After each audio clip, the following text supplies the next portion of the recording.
Copyright Web Novel Chapter 1, A Company for World Travelers. Chapter 1, A Company for World Travelers. Kuoh City, a modern city in the present day. Inside a plain and ordinary house, a young man named Shin Akira stood still, his face blank with disbelief. Looking around, it was obvious he was in a 1DK apartment. Note, 1DK means one room with a separate dining kitchen area. Combined with the sudden flood of memories rushing through his head, Akira had no choice but to accept a painful truth: he had crossed over into another world. And honestly, Akira was far from happy about it. Born in the 90s, he had struggled through 9 years of compulsory education, 3 years of high school, 3 years of college, and another 3 years of full-time work in the harsh reality of adult life. Waking up before dawn, coming home past midnight just for a meager commission. And after all that, he finally managed to scrape together enough to pay the down payment on a small house in a second-tier suburban area. The payment had just gone through. He hadn't even moved in yet. His plan was to find a girlfriend after New Year's and finally enjoy the sweet and sour taste of romance. And then this. He ended up in another world? What pissed him off the most was the sheer unfairness of it all. Day after day of fieldwork and grinding just to earn a tiny bit of commission, and the moment he achieved his first life goal, it all vanished into nothing. And now? No matter how angry he got, it wouldn't change a thing. His frustration was completely powerless.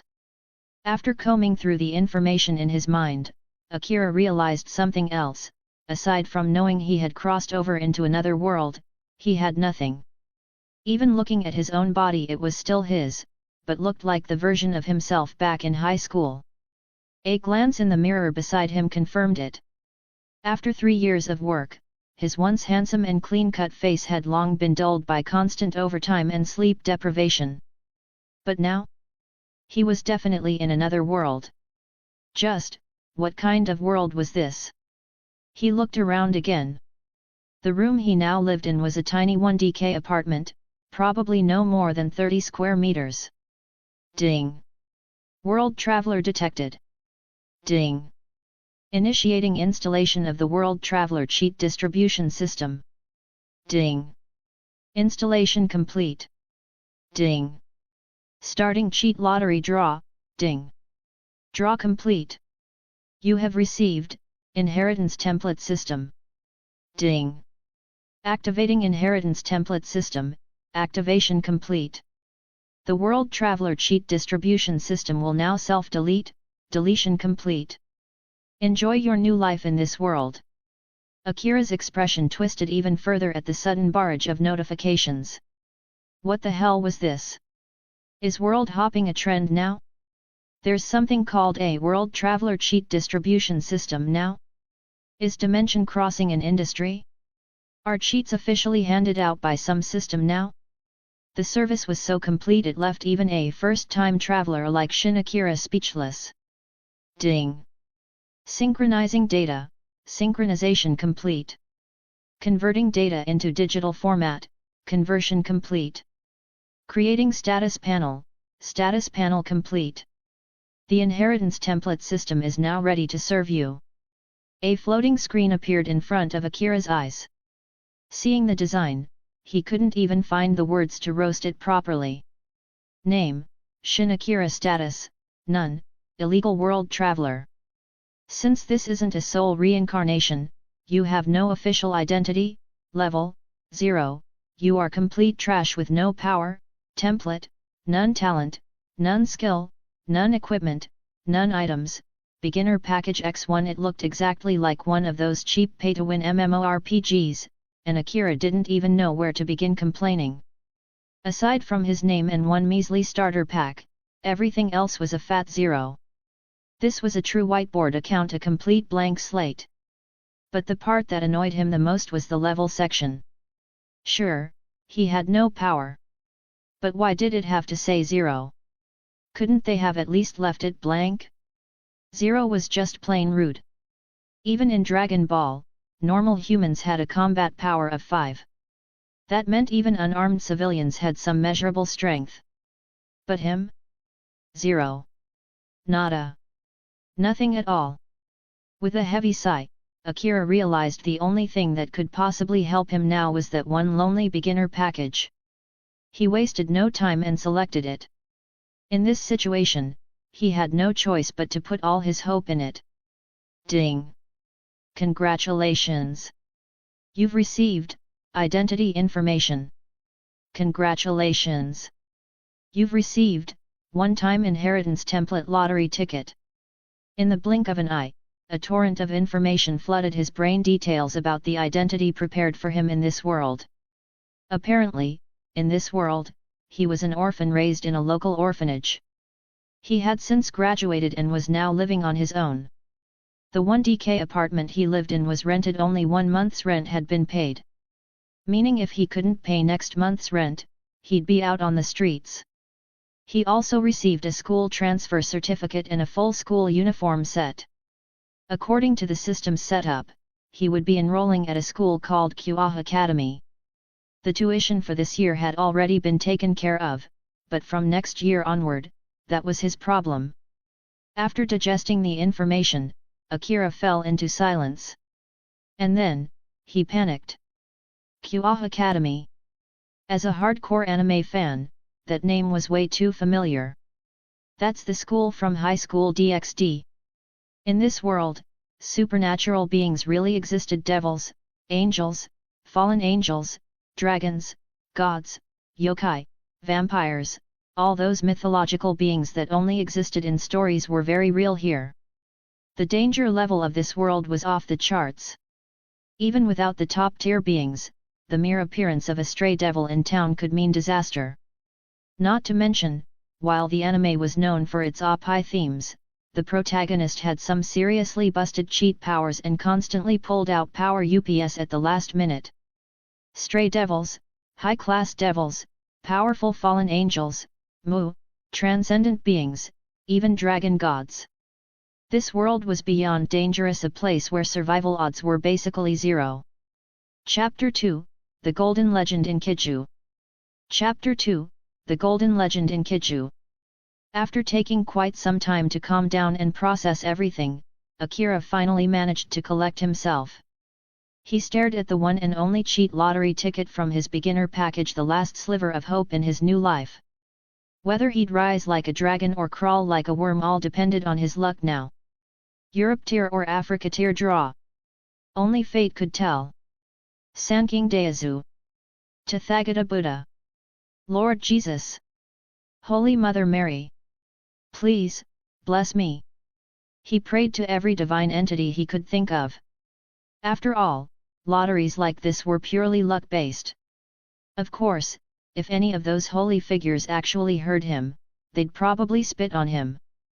Who in the world prays to all religions at once, from completely different faiths and dimensions no less? Just as Akira's eyes sparkled with hope, the system draw finally began. Ding!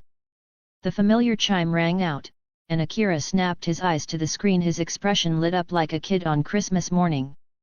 Golden Legend. Ding! Congratulations, host! You have obtained the template, Enkidu. A glowing panel instantly materialized before him. The figure displayed on the screen had long green hair and wore flowing white robes, a beautiful and mysterious presence, so androgynous it was hard to tell whether they were male or female. Enkidu, a puppet created by the gods. A living noble phantasm born with its own will. The divine chain that connects heaven and earth. Akira couldn't hold back his inner shout of joy. Jackpot! Holy crap, this is insane! Enkidu. A golden legend on the very first pull. In the Fate universe, Enkidu was the one and only true companion of the King of Heroes, Gilgamesh. A divine weapon created by the gods themselves, best known as the Chain of Heaven. And Enkidu's power wasn't just about those heavenly chains. Back in the Mesopotamian era, in the kingdom of Uruk, he was known as the King of Beasts, and together with Gilgamesh, they were hailed as the Two Kings. A divine construct created specifically to bring Gilgamesh back to the side of the gods. Enkidu's strength was on par with the King of Heroes himself. While Akira was still basking in excitement, a strange energy suddenly surged into his body, fusing with every fiber of his being. In an instant, his body began to change. His originally handsome features transformed into something even more striking, beautiful and ethereal, almost enough to be mistaken for a girl, though there was still a unique masculinity to it. His short black hair grew longer, reaching his shoulders, and shifted into a vivid emerald green. And that wasn't all. Within his body, something called mana awakened and began flowing rapidly through his entire system. No one knew how long the transformation lasted, but eventually, Akira slowly opened his eyes. The black in his pupils had turned into a radiant green. Note: Enkidu in the Fate series has green eyes, the King version in FGO, Final Singularity has violet eyes. Feeling his new body after the evolution, Akira couldn't help but be amazed. This was the sensation of ascending to a higher form of life. The constant, gentle flow of mana coursing through him, it was intoxicating. Name: Shin Akira. Identity: transfer student at Kuoh Academy level, Tier 3, low class devil. Template: Enkidu, 10%, noble phantasm, chain of heaven, anti-divine. Body is a divine construct capable of becoming a weapon itself. Talent: consummated shape, constructed from divine clay during the age of gods. As long as mana is supplied through the earth, the body will never break. Grants extreme regeneration and recovery. Skills: none. Equipment: none. Items: none. Level: Tier system. Tier 9 equals Dragon God. Tier 8 equals Transcendent Being. Tier 7 equals Mu, Demon King.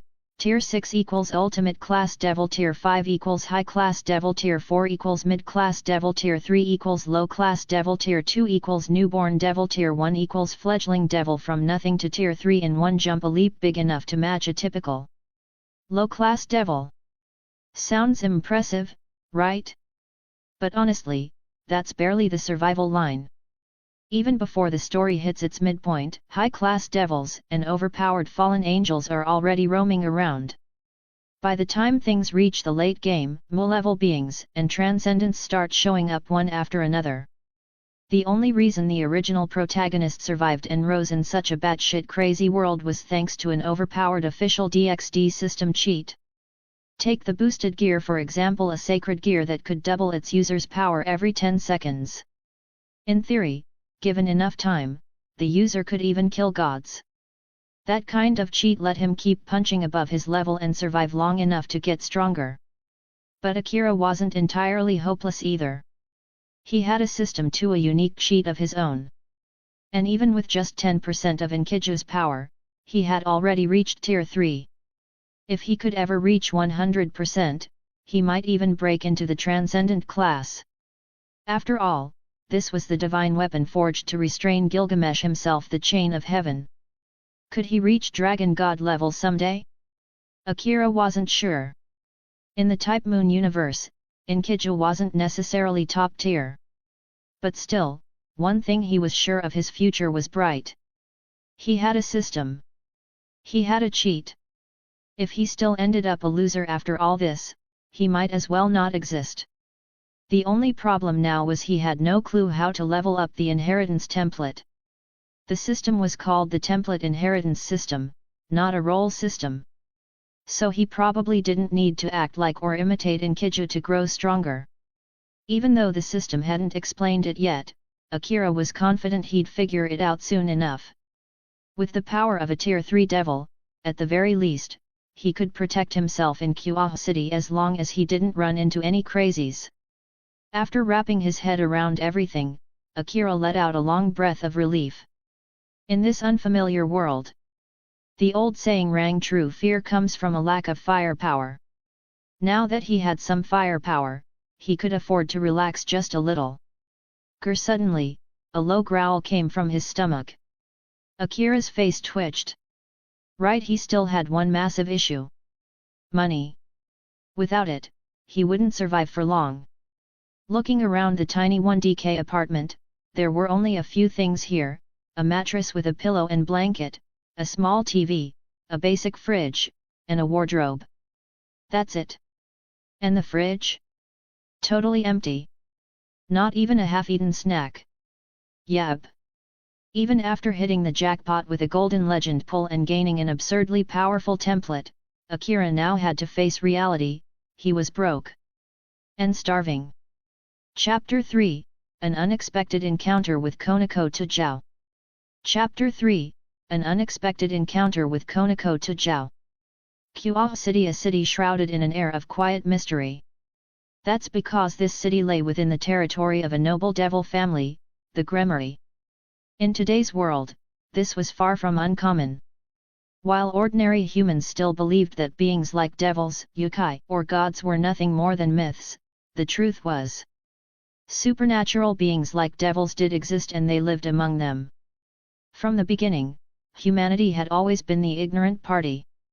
This world, its cities, nations, even entire continents had long been carved up and ruled behind the scenes by gods, factions, and secret organizations.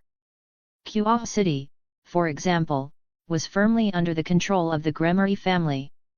Most of the high-ranking officials holding influential positions in this city were devils affiliated with the Gremory house. That said, those assigned to human-populated areas tended to be slightly below average in strength. Even the current mayor of Kuoh City was a branch member of the Gremory bloodline. Scattered throughout the city were also numerous hidden zones and locations accessible only to beings with supernatural powers completely invisible to ordinary humans. Note, just a personal theory from the author. Please don't come after me if you disagree. Kuoh Academy itself was a joint project between two noble devil houses, Gremory and Satrai. With the devil population shrinking, they had turned to reincarnation contracts with humans in order to increase their numbers. High-ranking devils who possessed evil pieces often used schools as prime recruitment grounds. The younger a human was, the more potential they had and the easier it was to cultivate loyalty from an early stage. And it was to such a city that Shin Akira had crossed over from the three-dimensional world to this two-dimensional reality. Upon arrival, he'd immediately received a cheat in the form of a system and even hit the jackpot on his first draw, pulling a golden legendary template. Truly, the blessing of Lady Luck. But miracles never lasted long. Akira was quickly reminded of a cruel truth: he was broke. Sure, he still had a few Chinese yuan in his pocket, but in this world, that was completely useless. It wasn't just a different country, it was a different world. And so, the heir to the Enkidu template from Mesopotamian mythology now wandered the streets of Kuoh City, stomach growling and spirit deflated. The only reason he was walking around like this was the slim hope that his good luck would continue. Maybe he'd run into someone generous enough to spare him a few coins. But reality wasn't so kind. Akira had already walked quite a distance and still hadn't encountered a single thug or delinquent. Seriously? In anime and Japanese movies, there are always street punks everywhere. So how come now that I'm actually in one of these worlds, I can't find a single one? Imagine that. A supernatural being with the power of a Tier 3 devil, reduced to possibly starving to death because he had no money. And that's when he saw her. Just ahead on the sidewalk, stood a petite silver-haired girl scanning her surroundings, as if searching for something. Akira froze on the spot. Even though he'd only ever seen her in anime, and wasn't sure if he could recognize characters in a real-life version of the world, the moment he laid eyes on her he just knew. It wasn't because she looked drastically different from her animated self. In fact, it was the opposite. Her appearance and especially the Kuoh Academy uniform were nearly identical, just in the girl's version. At Kuoh Academy, there was only one petite, silver-haired girl with golden eyes and an unmistakable Kyudir aura. Tujao Konako. She was a reincarnated devil from the Nikomata race Aruk under Rias Gremory, the crimson-haired heiress of the Gremory family. She was also one of the main heroines of this world. But instead of being thrilled to meet a major female lead, Akira's first reaction was anxiety. He knew better than to be fooled by the anime version. This city was part of Rias Gremory's territory. That might not be a problem for a regular human. But Akira was now a low-class devil. His very existence would attract attention. Especially now when Rias was actively recruiting members for her evil peace set. Something's off. All of a sudden, the Enkidu instincts he'd inherited sent a warning through his senses. From one of the nearby houses along the street, a sickening aura seeped out so vile that it made Akira's skin crawl. He had no idea what it was, but every fiber of his being rejected it on instinct. It was nauseating. Foul. And then, a heavy pressure crashed down on him, jolting him back to his senses. He turned. Only to find Konako Tajao staring directly at him, those big golden eyes fixed on him with unnerving intensity. Her gaze made the hairs on the back of his neck stand on end. There was a hint of curiosity, and something else, a subtle wariness, maybe? Is something wrong, miss? Akira, you're unusual. Your scent draws me to you. Who exactly are you? Konako, Akira panicked. How the hell was he supposed to explain this? Wait a sec, he had a scent. A scent that made Konako Tajao want to approach him? With those emerald green eyes, shoulder-length bright green hair, and a face that was just a little too beautiful for a guy, if not for his clothes, people might seriously mistake him for a pretty girl. I'm Tajao Konako. First-year student at Kuoh Academy. Nice to meet you. Completely out of the blue, Konako introduced herself with perfect composure. I'm Shin Akira. Second-year transfer student to Kuoh Academy. I start tomorrow. Nice to meet you too. Senpai. Just like that, she called him senpai, leaving Akira utterly speechless. Seriously? That casual? Something wasn't right. In the original series, Tajao Konako was the definition of a classic kyudeer. Cold, quiet, detached, she barely spoke to strangers, let alone introduced herself first. She was only open around her close friends, people like Rias and the rest of the Gremory peerage. So why was she behaving like this now? Akira had no idea. As a 26-year-old man who had been single since birth, this was an experience completely outside his wheelhouse. HN. Konako suddenly turned her head across the street. Her expression shifted, growing serious. Without saying a word, she darted off, crossing the road at a sprint. Akira, not knowing why, instinctively followed her. The two of them entered a nearby apartment building and quickly climbed to the third floor. And that's when it hit him, a strong, metallic stench.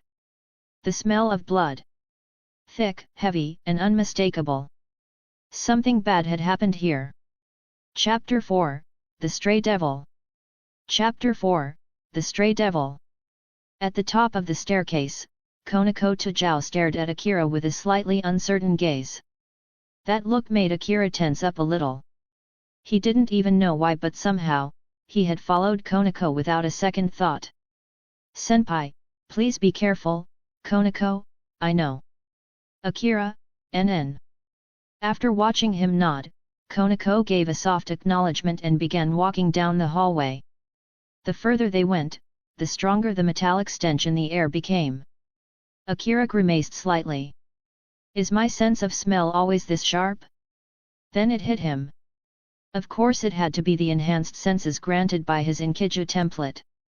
After passing several apartment doors, Konako finally stopped in front of one particular unit.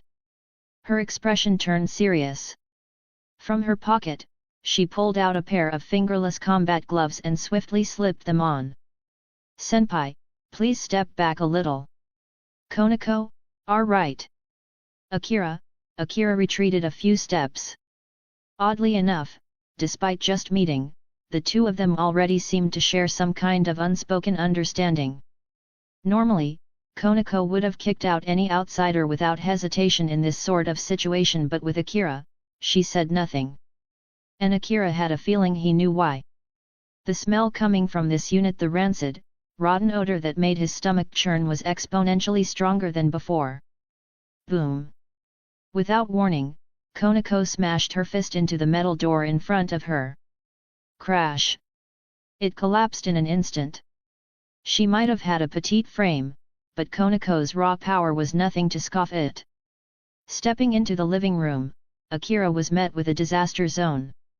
Furniture overturned, decorations shattered, broken glass scattered across the floor. Konako's eyes scanned the ruined apartment before narrowing at the sliding door that led to the kitchen. Tap, tap, tap. She stepped forward quietly, eyes sharp, her aura slowly surging with magic. She was fully prepared for combat. Crash! Just as she neared the kitchen, the sliding door exploded outward. Bam! No technique. No magic. Just brute force. Something had punched straight through it. As a rook-type devil, Konako's strengths lay in her incredible physical power and defense. Web. Suddenly, a massive web fell from the ceiling wrapping around Konako in an instant. And then a hulking shadow leapt from the kitchen. Akira's eyes widened. A spider monster? The lower body was a giant arachnid, but the upper half resembled a woman, albeit an inhuman one, and completely nude. Her appearance was a bit too overwhelming to look at directly. Kahihi, another devil sent to hunt me down. The spider-woman's deranged grin widened as she loomed over the trapped Konako, her eyes filled with scorn. A stray devil, a former reincarnated devil who had betrayed their master, killing them and losing control over both their power and body. This was what they became: monstrous, mindless beasts. Konako struggled to break free, but the webbing was incredibly tough and sticky. No matter how much she strained, it wouldn't budge. The spider-woman crept closer, her insane grin widening, saliva dripping from the corners of her mouth. Once, she'd been a human who signed a contract to become a devil seeking power, perhaps salvation. But after betraying her master, the backlash of the broken contract had corrupted her. Her blood and magic turned toxic. Her form twisted into this inhuman monstrosity. And now, she devoured both humans and devils alike. Barely set foot in this city, and someone already sniffed me out. How annoying! She glared at Konako. You broke your contract and murdered your master. That's a grave sin. Konako's voice remained calm, completely fearless despite her situation. What do you know? That bastard treated me like a plaything. He used my body like garbage, brought other devils to join in. Was I supposed to just accept that? Konako fell silent. She too was a reincarnated devil. But unlike this one, she had been fortunate. Her master Rias was kind. At the doorway, Akira frowned. From her voice, the monster's pain wasn't just for show. There was real suffering behind those words, likely far worse than anything she'd admitted aloud. In anime, devils were often portrayed as charming, powerful, and even cool. But in this real world, a devil was still a devil. They were mythical beings who looked down on humanity as lesser. Among devils, reincarnated devils were seen as the lowest class, little more than servants. It was no surprise many of them snapped, rebelling, and killing their masters to escape abuse. Not because they didn't understand the consequences, on the contrary. But because, for them, it was the only path to survive. It wasn't a sin. It was a desperate choice. However, to the pure-blood devil aristocracy, such betrayal was inexcusable. The punishment, death. And from a human perspective, once these devils lost control and turned into monsters, they became public threats, bloodthirsty beasts that slaughtered innocents. Like the family that lived in this apartment. The blood pooled in the living room and the crimson splashes near the kitchen. They made it painfully clear what had already happened here. Die, you damn devil slave! The spider-woman shrieked, her claws raised high, ready to rip Konako to pieces. Zzzzzzrat! Splat! Just then a golden flash streaked through the air, aiming straight for the monster's arm.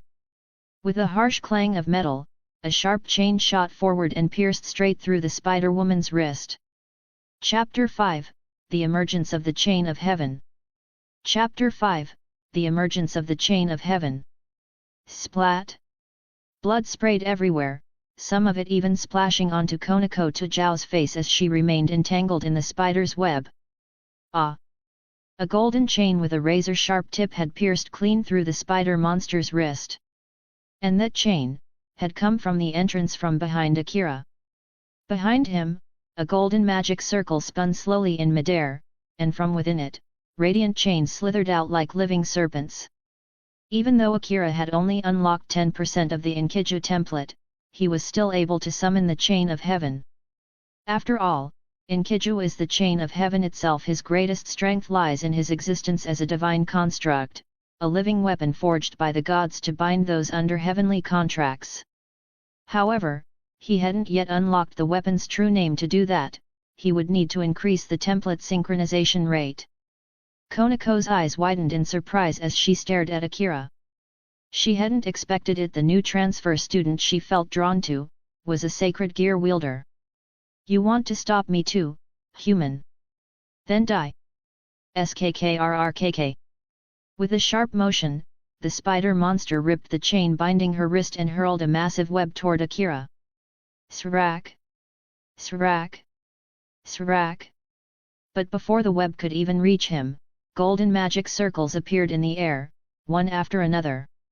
Chains shot out from them and shredded the web midair, turning it into glittering dust. The reason he stopped the attack? Simple, this was the only school uniform he had. He was still wearing his Kuoh Academy uniform, and since he had zero money to buy new clothes, the last thing he wanted was to get this one dirty or torn. Die, human! The spider monster lunged forward. With 8 powerful legs, she moved like a blur. Her upper half, once vaguely feminine, now twisted into something utterly feral. Her face contorted into a mask of hatred, no trace of humanity left. SRRRK. Just before she could strike, another golden chain shot out from the side and impaled her abdomen. And that wasn't all. More chains erupted from the air, firing from different directions, slicing through her body with brutal precision until almost nothing was left. Thank you. In her final moment, the spider monster looked at the green-haired figure before her, Shin Akira, and spoke her last words. To her, death was freedom. Ever since she had killed her master and broken the infernal contract, her body and mind had been ravaged by its curse. Her form became twisted, her sanity shattered. Only pain and rage remained. What survived was no longer a person but a beast, consumed by madness and vengeance. Now, at the edge of death, her consciousness returned for just a moment. And she understood this was the end of her torment. So she thanked him. Thud. Her monstrous form collapsed, half woman, half spider, lifeless, but strangely, peaceful. Not from agony, but from relief. Ding! Heritage template has increased by 0.1%. Akira blinked in shock as the system notification echoed in his mind. So, defeating monsters like this increases my Enkidu template sync rate. That was great news. But, if a single stray devil only gave 0.1%, he'd need to take down 100 of them just to reach 20%. And where the hell was he supposed to find 100 stray devils in Kuoh City? Crack! On the other side of the room, Konako finally broke free from the web. She looked at Akira with visible surprise still lingering in her golden eyes. Among humans, sacred gear users were rare, but one this powerful? Even though the battle had been brief, Akira's performance against a stray devil proved his strength was nothing to scoff at. Senpai, thank you for saving me. Konako, it's nothing, really. Akira scratched his cheek awkwardly. Honestly, looking at this tiny silver-haired girl who was being this polite and cute, he really wanted to pat her head. Suddenly, his eyes caught something on the floor. He walked over, picked up the black object, and brushed off the dust. His face instantly lit up. A wallet. And inside, a wad of cash. Japanese yen might look like a lot at a glance due to inflation and denomination sizes, but even after rough estimation this was around 160,000 yen. For Akira, who had been starving and completely broke. It was a treasure chest. At the very least, he wouldn't go hungry for the next few days. Watching Akira's ridiculously joyful reaction, Konako tilted her head slightly in confusion. He's that happy over just this? She thought. As a servant of the Gremory noble family, Konako had never experienced money troubles. In fact, she owned a small piece of land in the underworld under her name, managed entirely by the Gremory family's staff. She just had to sit there, and money would roll in. Not to mention, Rias Gremory was incredibly generous. She had all sorts of games from rare to mainstream things any otaku would cry in jealousy over. In Japan, otaku and gaming culture was strong, and those things weren't cheap. Ahem, Tajao-san, don't get the wrong idea. I'm not, Akira, it's okay, senpai. I'll keep your secret. Konako, her expressionless face spoke with quiet sincerity. Akira nearly teared up. What do you do when you're mistaken for a penniless loser by a cute silver-haired cow or hey loli? Urgent. Need solutions fast. Well then. I'll get going now, Tajao-san. Akira, wait, senpai. Konako, What is it? Akira, could you keep my secret too? Konako, Oh. Got it. Your secret's safe with me. Akira, thank you, senpai. Konako bowed politely. Among devils, keeping one's identity hidden was a matter of survival, especially when it came to their supernatural abilities. If an ordinary human had witnessed what happened just now, their memories would have been wiped without question. That's how the supernatural world had stayed hidden from modern society. And this wasn't just a rule among devils, it was a common law shared across all factions of the unseen world.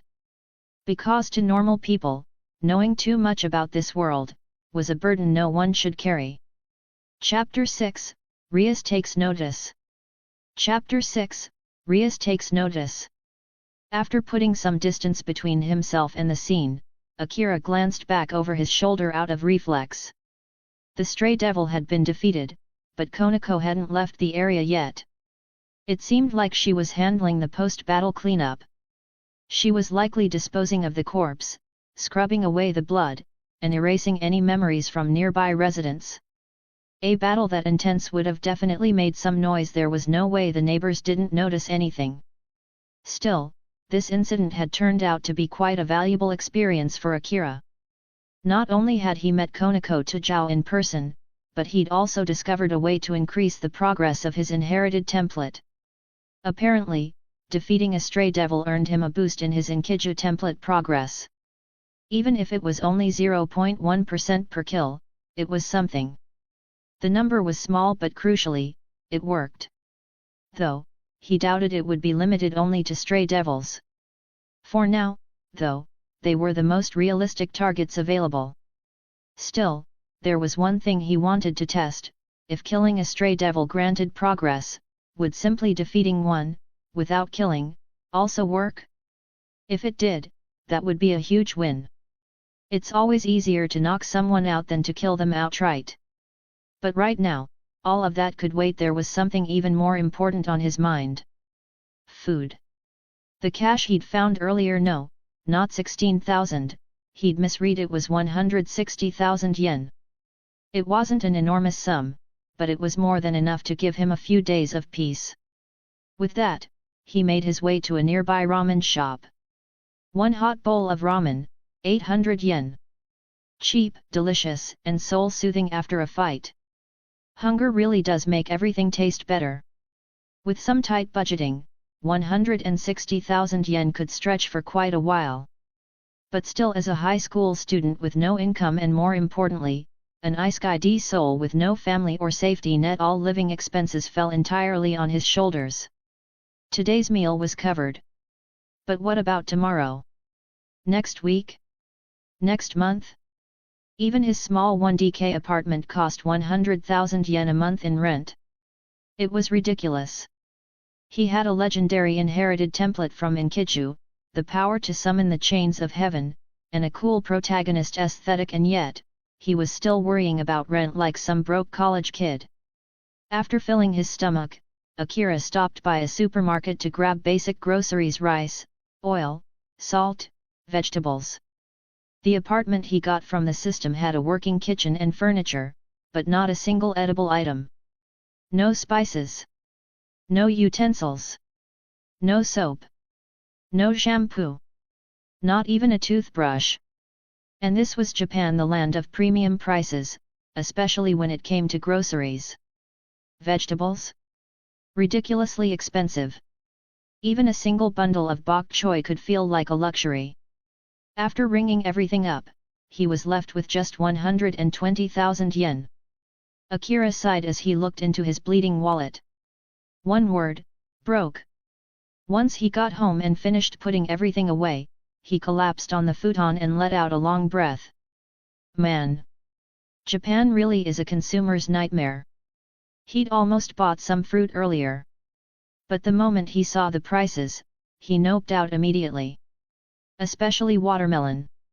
One small dish of watermelon slices could cost several thousand yen. A whole watermelon? You were looking at tens of thousands. Converted to RMB, that'd be like 500 to 600 yuan. Back in my old world, watermelons were cheap. You could stuff yourself until you puked. Time passed.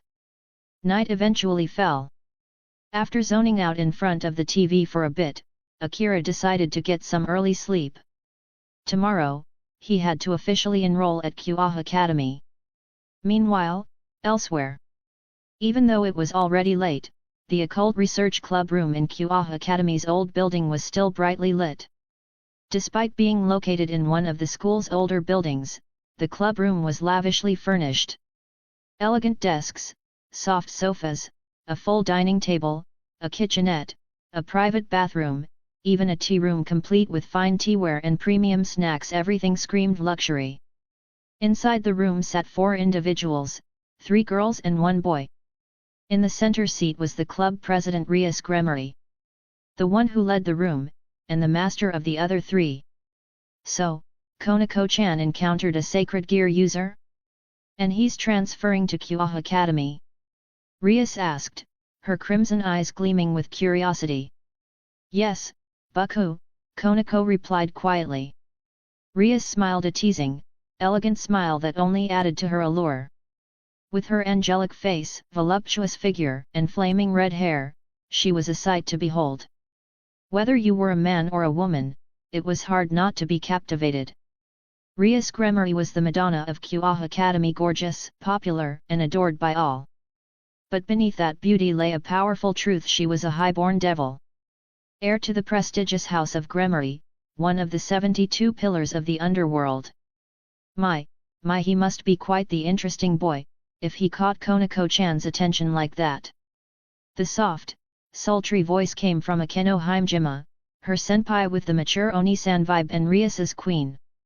Konako nodded, which was more than enough to surprise both Rias and Akeno. This was the first time they had seen Konako show interest in someone outside their close circle. Even with fellow peerage members like Yuato Chiba, if not for their roles, their relationship would likely be strictly professional. Konako-chan, this boy, is he special? Rias narrowed her eyes and focused on Konako's face. Yes, Bucku. I don't know why, but when I'm around him, I feel calm. Calm? Hey. Rias, is that weird? Konako, not at all. I haven't met him in person, so I can't say for sure. But if you say that, Konako, now I'm very intrigued. Rias slowly licked her lips, her smile deepening. Even though she was a girl too, Konako blushed faintly at that look. Because whenever Rias Gremory made that face, her seductive aura could overwhelm anyone, even other girls. Chapter 7, Kuoh Academy. Chapter 7, Kuoh Academy. Dawn broke, marking the start of a new day. Sunlight pierced through the window, landing on the handsome face of a young man. NNNGGH. Slowly, Akira opened his eyes. He sat up and instinctively reached for his phone, but his hand touched only empty air. Moments later, memories rushed back. He shook his head. Of course, this wasn't his old world anymore. He'd been reborn in another world and, for now, could survive only a few more days on his own. A phone? He didn't even have the money for one. Stretching lazily, Akira got up and headed to the bathroom. Seeing his reflection in the mirror, the corner of his mouth twitched. He couldn't deny it, the Enkidu template was a golden legend, all right. But why did he also inherit its physical appearance? Shoulder-length emerald green hair. In a real world, he'd be an instant spectacle. Constant assumptions about cosplay. Even his eyes turned green. His original Chinese black hair and dark eyes gone. One comforting fact, it was still him under the template, just upgraded. Handsome in an androgynous way. He sighed as his green hair framed his face. After a quick face wash, no skin care, because, well, he was broke. Akira got ready. His skin still looked naturally flawless. If someone called it silky tofu skin, he wouldn't have denied it. He changed into the Kuoh Academy uniform, letting his green hair hang freely. If he'd worn the girl's uniform instead, anyone would mistake him for a heavenly goddess. He picked up the empty school backpack he'd prepped yesterday. No books yet, since he hadn't officially registered. With a university degree from China and years of mandatory schooling, high school and college, he was already overqualified academically. But this was Japan and the academic pressure was more relaxed here. Besides, in this isekai anime world, the plot didn't center on academics, it was about the supernatural. And an extra bonus, a university grad dropping into high school was like a level 99 player entering a tutorial map. He could probably ace the exams blindfolded. Forgotten knowledge comes back, forgetting isn't the same as never knowing. After preparing instant noodles and eating, Akira set off. Guided by the address on his transfer acceptance letter, he reached his new school without issue. It didn't take long before he spotted a grand, aristocratic-looking campus, definitely not an ordinary school. This was Kuoh Academy, where Akira's new chapter would begin. Clusters of students gathered nearby, mostly girls, since the school had once been all-female and had only recently gone co-ed. Fewer boys meant higher ratios of female students. The girls wore Kuoh Academy uniforms, short skirts, long socks, and pristine dress shoes. China's formal attire paled in comparison. It really was an otaku paradise. It didn't take long for Akira to draw attention. His extraordinary appearance, handsome face, emerald hair, unassuming yet calm aura, classic Enkidu template, made him stand out. Even wearing the boy's uniform, some girls mistook him for a stunning new female student. His natural aura drew people closer, and his presence exuded tranquility. Upstairs, three figures watched from a balcony: Rias Gremory, Akeno Himejima, and Konako Tajao. That's him.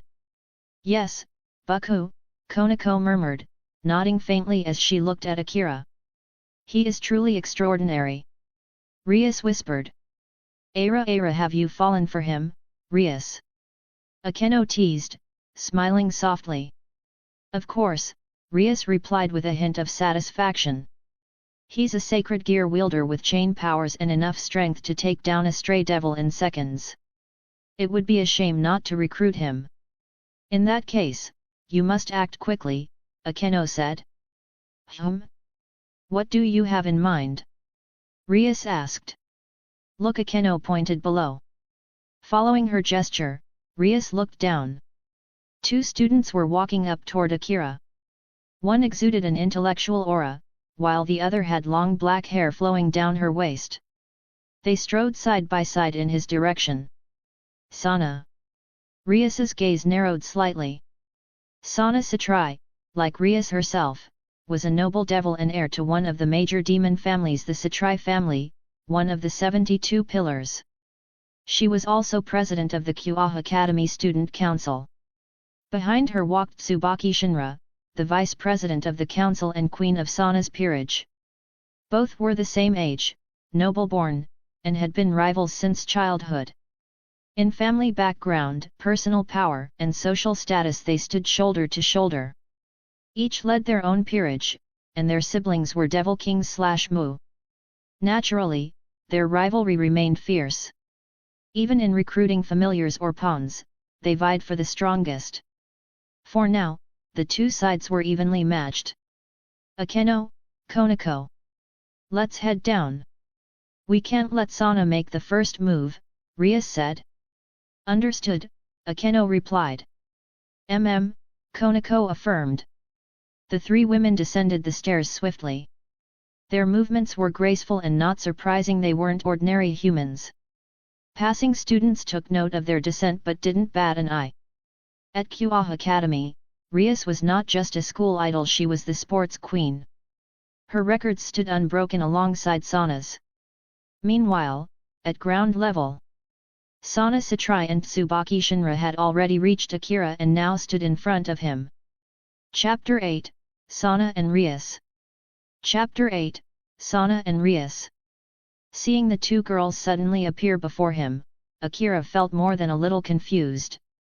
Why are they approaching me out of the blue? He had just arrived in this world, and aside from Konako, he hadn't really interacted with anyone.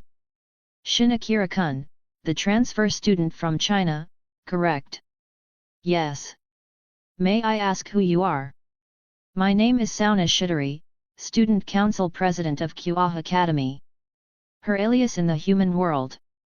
Saunakaiku, is there something you need from me? When Akira addressed her by her first name so casually, Sana's brow twitched slightly.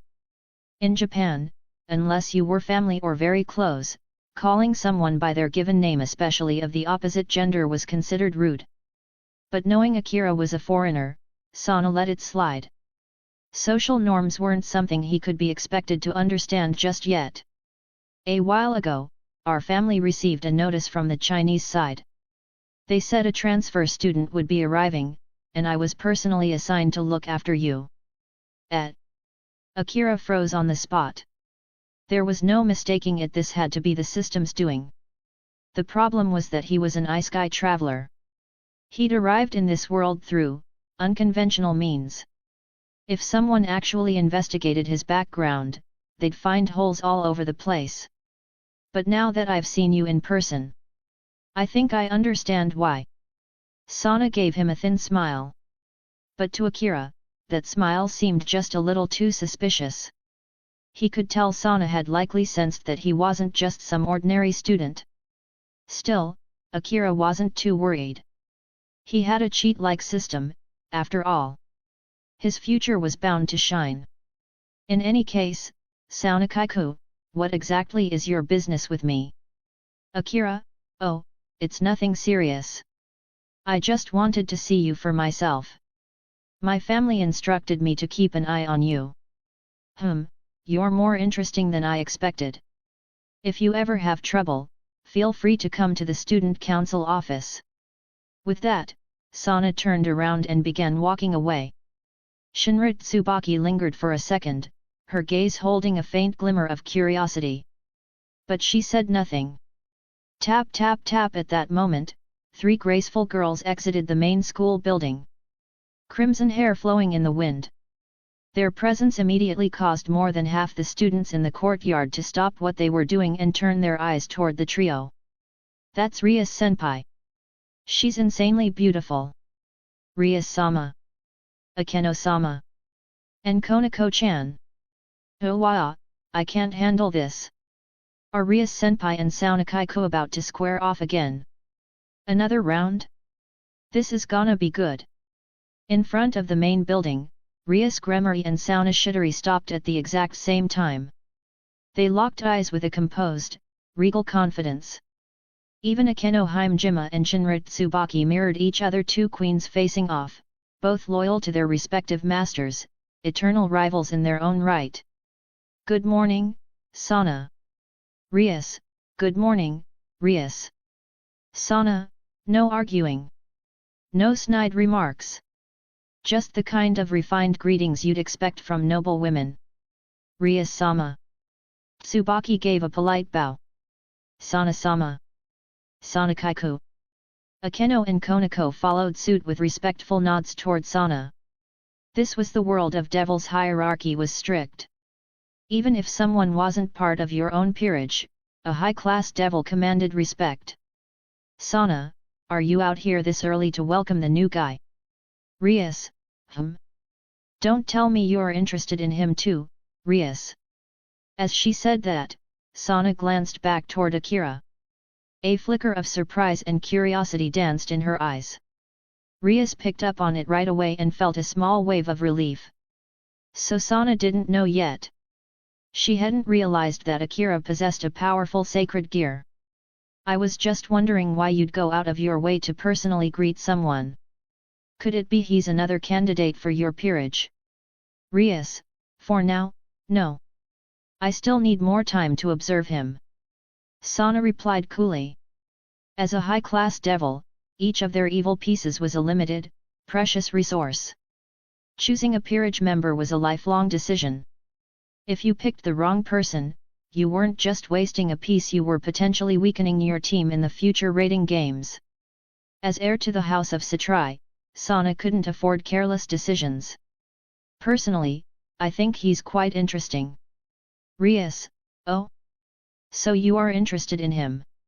Sana, I just trust your judgment, Sana. Rias, do what you like. If you're set on recruiting him, I won't stand in your way.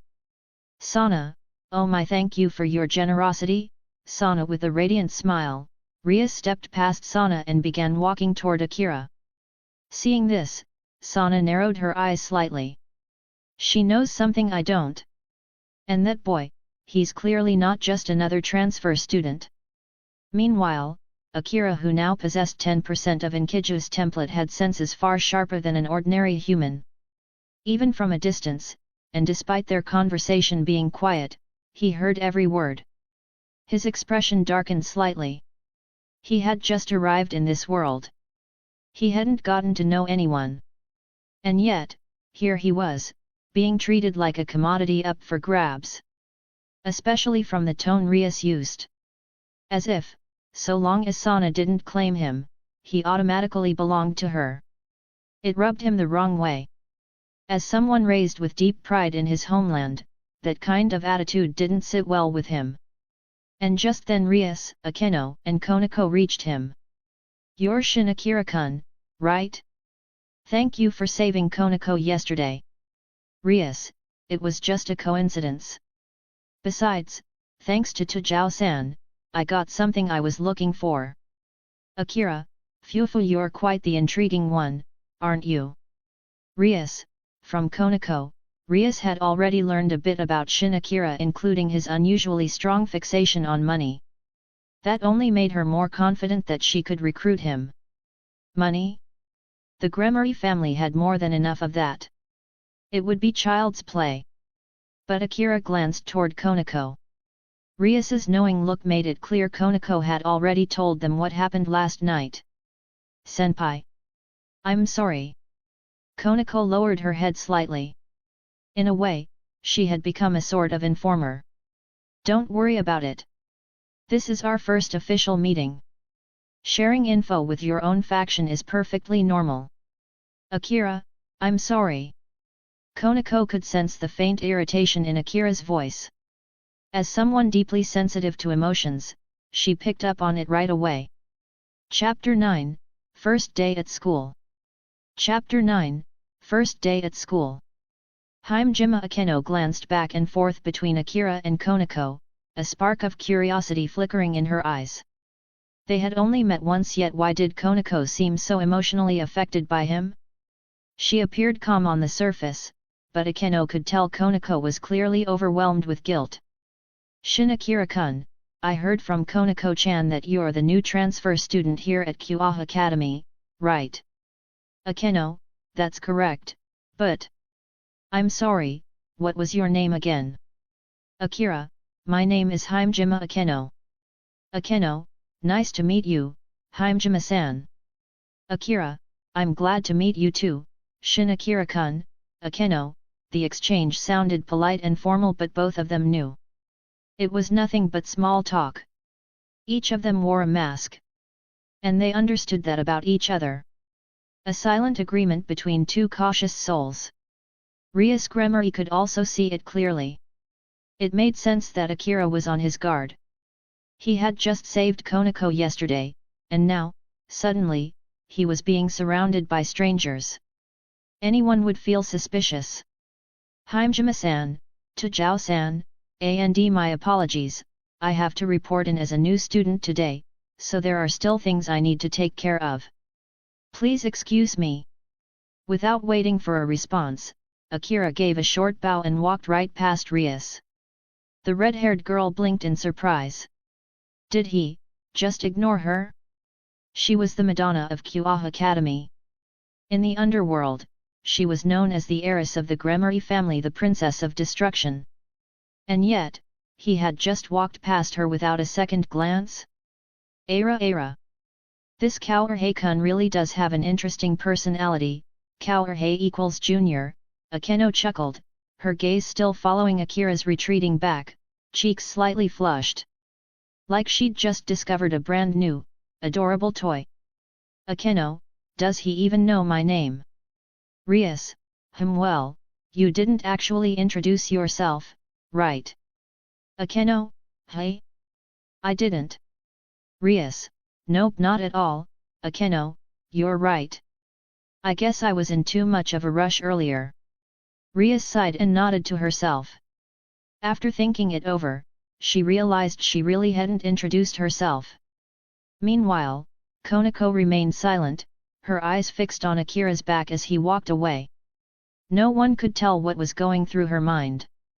Wherever Rias and Akeno went, attention followed. They were the school's most beloved upperclassmen.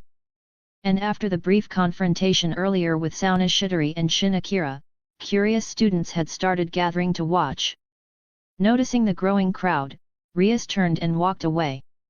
Akeno and Konako followed behind her. On the other side of campus, Akira made his way straight to the faculty office. As a transfer student, the first thing to do was meet his homeroom teacher and get escorted to class. Thankfully, thanks to the system, all the paperwork had already been taken care of.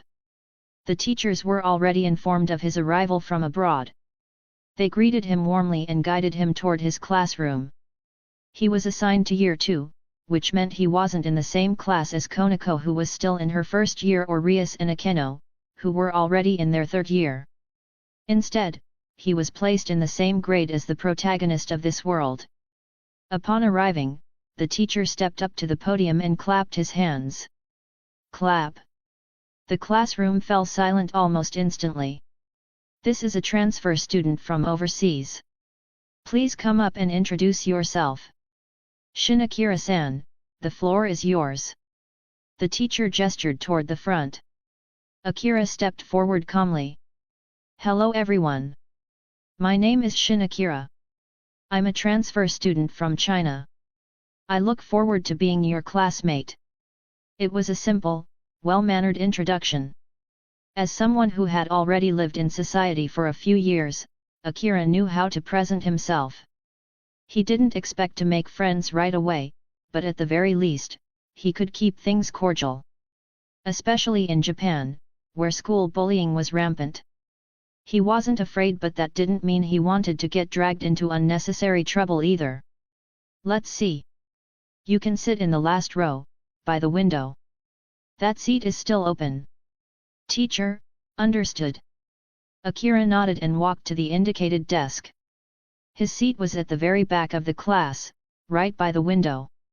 Compared to Chinese schools, which often crammed 40-50 students into a single classroom, this class had only around 20-30 students. The back row was mostly empty. Also, in Japan, desks were individual, not the double-long desks used in China. It felt far more personal. He placed his bag into the desk drawer and took out the textbooks he'd received earlier from the faculty office. After flipping through a few pages, he quickly realized the academic level here was noticeably lower than the brutal education system back in China. All right, everyone, eyes up here. Today, we'll be learning about The teacher began the lesson from the front of the room. But Akira wasn't really paying attention. The content of the textbooks, while different in format, was basically the same as what he'd learned before. Just a quick read and he understood everything. Especially now that he had inherited Enkidu's template, his memory and comprehension had drastically improved. He hadn't reached photographic memory, but just looking at something twice was enough to memorize it. It was hardly a challenge. While pretending to focus on class, Akira scanned the room. There were only 3 male students, including himself. The rest were all girls. That alone said everything about the gender imbalance at this school. Eventually, the bell rang and the first class ended. The teacher packed up and left without lingering. And, not a single student came up to talk to Akira. In Japan, even among students, everyone stuck to their own social circles. Unless you had a reason, no one would go out of their way to talk to an outsider. This created a unique social phenomenon. If you couldn't integrate into any group, you became a complete outlier. Being ignored or avoided was the lightest outcome. In the worst-case scenario, you'd become a target for bullying. But for Shin Akira, this was rather convenient. He didn't want to stand out anyway. Right now, his top priority was gaining strength as quickly as possible so he could deal with the dangers that were bound to come. Hello. My name is Hanakai Momo. Akira looked up. Standing in front of him was a beautiful girl with snowy white hair, wearing the school uniform. And her headlights were doing a pretty poor job of hiding under that blazer. There was no mistaking it, this really was the world of high school DxD. Even the so-called background characters were top tier. And right now, Hanakai Momo was standing before Akira, cheeks slightly flushed, looking just like a perfectly ripened peach ready to be picked. Chapter 10, An Invitation from Sana Satrai. Chapter 10, An Invitation from Sana Satrai. Hello, my name is Shin Akira. Akira offered a gentle smile as he introduced himself to Hanakai Momo, who stood nervously in front of him. A faint blush appeared on Momo's cheeks, making Akira feel slightly helpless. Back in his original world, he'd once acted like this too, cautiously trying to get closer to the goddess he admired from afar. But unlike the romantic stories in novels, things didn't exactly blossom into sweet love and dramatic confessions. There were no heart-pounding developments or fairy tale moments, just an ordinary introduction and the occasional polite nod when they passed each other in the hall. The 15-minute break between classes quickly flew by. When the bell rang again, Momo returned to her seat. And just like that, Akira's first day at Kuoh Academy quietly continued. It had been years since he last sat behind a school desk, and though the experience felt unfamiliar, it wasn't bad. But things were different now. He wasn't just an ordinary high school student. In fact, he wasn't even here to build a future. This school was merely a stepping stone, a convenient environment to blend in as he adapted to this world. Ding ding, the chime signaling the end of the school day echoed through the halls. Sounds of students packing up their belongings filled the classroom. Of course, most of them weren't going straight home, they were heading to their club activities. It was only a little past 3 p.m. At Kuoh Academy, the usual routine was to stay until around 6 before heading out. Akira began putting away his things. He had no interest in joining any clubs. He had no desire to get involved in student life, make lasting memories, or chase after high school dreams. This was just part of the mission. Just as he was about to leave, Hanakai Momo approached him once more. Shin-san, do you have a moment? Her voice carried hesitation, but her eyes were serious. Yes, Hanakai-san. What is it? Akira, our student council president, she'd like to speak with you. Momo, the president? You mean Saunakaiku? Akira, So you already know our Kaiku. Momo, we met briefly this morning. Akira, that's perfect. So, would you be willing to come with me for a bit? Momo, Sure. Lead the way. Akira, thank you so much. Her face brightened with relief. Honestly, asking someone you just met to visit the student council president wasn't exactly easy, especially not in Japan, where social distance and politeness were deeply ingrained. The cultural mindset of if it's not my business, I don't get involved was alive and well.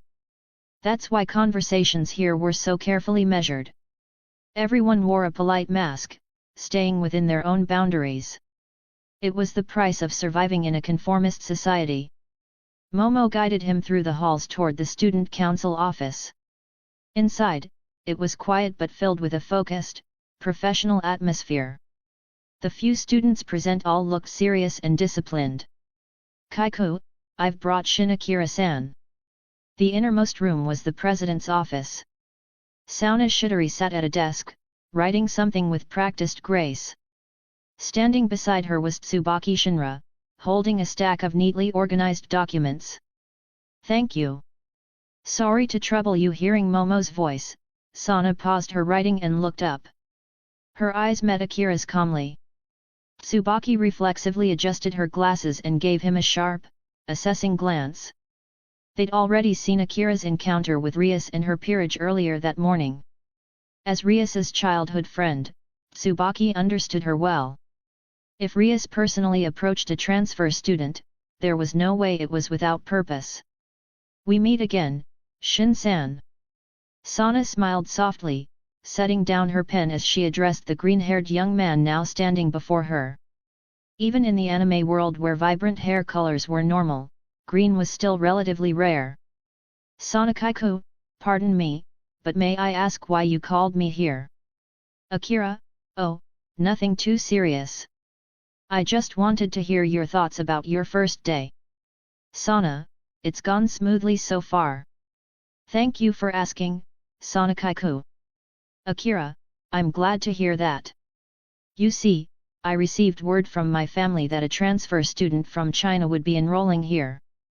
They specifically requested that I keep an eye on you. Sana, thank you. Momo blinked in surprise.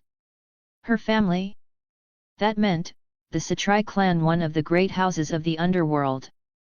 So this handsome transfer student had ties to the supernatural world? Akira had already suspected as much. After his encounter with Rias that morning, he was sure that Sana, the heiress of the Satrai family, would have sensed something unusual about him. He let out a long breath.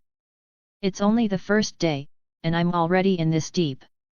What bothered him most was the fact that his current strength barely matched a low-class devil. Facing not just one, but two heiresses from noble devil families, Rias Gremory and Sana Satrai, was nothing short of intimidating. High-class devils were on another level entirely. Akira believed he'd surpass them eventually. But right now, he had to play it smart. Oh, and I wanted to confirm something directly, Sana continued. Rias mentioned that you saved Konako-chan from danger earlier. Is that true? Sana, yes, something like that happened. Akira, as I thought, Shin-san. You're not weak at all, are you? Sana, just strong enough to protect myself. Akira, Sana gave him a faint smile. She knew Konako well. As one of Rias's peerage, Konako might look petite, but her strength couldn't be underestimated.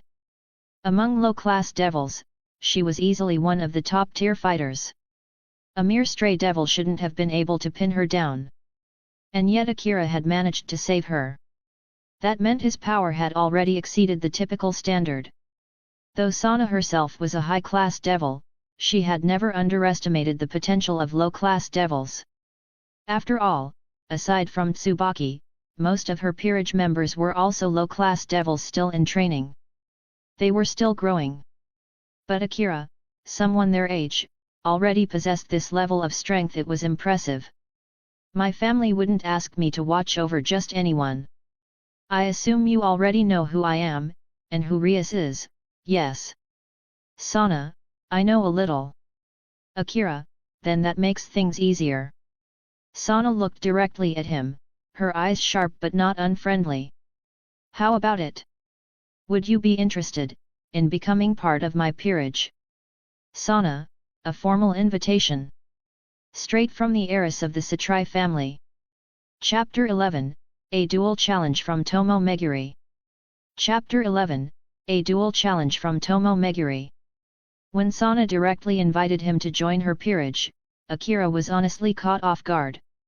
That's pretty forward, hey? It's only our second meeting. You don't even know who I really am, what kind of person I am, and yet you're already inviting me to be your subordinate. Akira, I'm sorry, but I don't have any plans to become a reincarnated devil. Living as an ordinary human is still pretty enjoyable for me. Akira, a rejection, hey? That's fine. But if you ever change your mind, feel free to come see me. Sana, understood, Sana Kaiku. Akira, Sana didn't seem disappointed in the slightest. Or rather, it was likely that the invitation had been made on impulse. If Akira had accepted right away, she probably would have grown suspicious. Sana didn't dislike confident people. In fact, the more confident someone was, the more likely they had something hidden. If you know who Kaiko really is, then you must be strong yourself, right? How about we have a quick spar? A spirited voice called out from the side, a girl with short pink hair and an intense, fiery aura. Who's she? My name is Tomo Meguri, Kaiku's knight. Nice to meet you. I'm Shin Akira. Likewise. Akira, so? You up for a duel? Tomo Meguri was practically bouncing with anticipation. As a swordswoman, she loved to fight, especially against strong, unfamiliar opponents. That was the only way to grow stronger. Tomo-san, you're being too reckless. You can't just challenge someone to a fight like that. But Kaiku. Meguri, that's enough. Sana's tone sharpened just a bit and Meguri fell silent immediately. Within the student council, Sana's authority was absolute. She wasn't just their president, she was their master. It's fine. If Tomo-san is interested, I see no reason to refuse her. I just arrived, after all. It wouldn't be right to reject someone's goodwill. Akira, really? Yay! Meguri lit up with excitement and even grabbed Akira's hand, dragging him out of the room at full speed. Sana and Tsubaki exchanged glances, then gave a small, knowing smile. Truth be told, Sana was also curious just how strong was Shin Akira? Thanks to Meguri's sheer energy, the group arrived at the Kendo Club's dojo. Aside from being a student council member, Meguri was also the captain of Kuoh Academy's Kendo Club. Both of them stepped onto the sparring platform. Meguri grabbed a bukin from the weapon rack, then turned to Akira with a clear expression that said, "Pick your weapon too." I don't know swordsmanship. Akira, oh really? Then let's go with hand to hand. Meguri, without hesitation, Meguri set her bukin down, looking fully ready for a bare-handed fight. No need. Feel free to use whatever weapon you like. I have my own. Akira, hey? Your own weapon? Are you a sacred gear user? Meguri, something like that. Akira, a sacred gear, hey? No wonder Kaiko took an interest in you. Meguri's eyes widened in admiration. Sacred gear users weren't unheard of, but humans who were born with one were exceedingly rare. In fact, within Sana's entire peerage, only Shinra Tsubaki possessed a sacred gear mirror Alice. Sana, who had just entered the dojo, was visibly surprised at Akira's casual admission. Now she understood why Rias had shown interest in him. If he truly was a sacred gear wielder, then with just a little training, he had the potential to become a high-level combatant in the near future. After all, sacred gears could perform miracles in battle. Their power came from the will and determination of their user. In a desperate situation, they could awaken to incredible heights.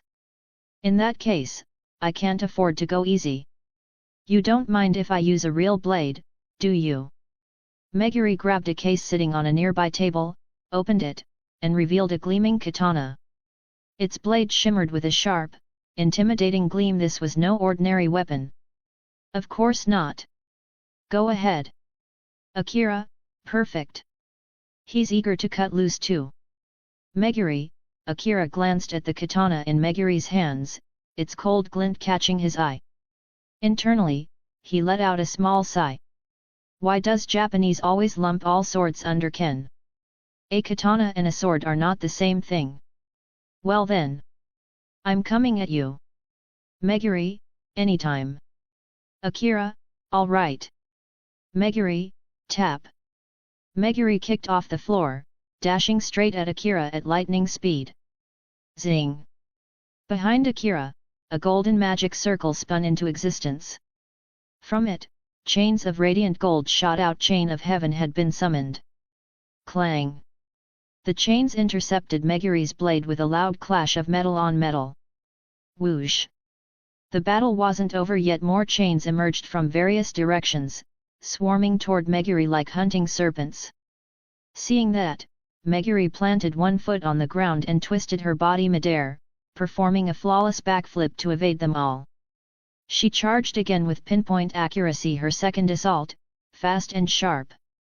But Akira didn't budge an inch. Without moving from his spot, he calmly summoned and directed the golden chains, orchestrating their movements for both defense and attack. It was only his second time using the technique, but already, he controlled it like an extension of his own body.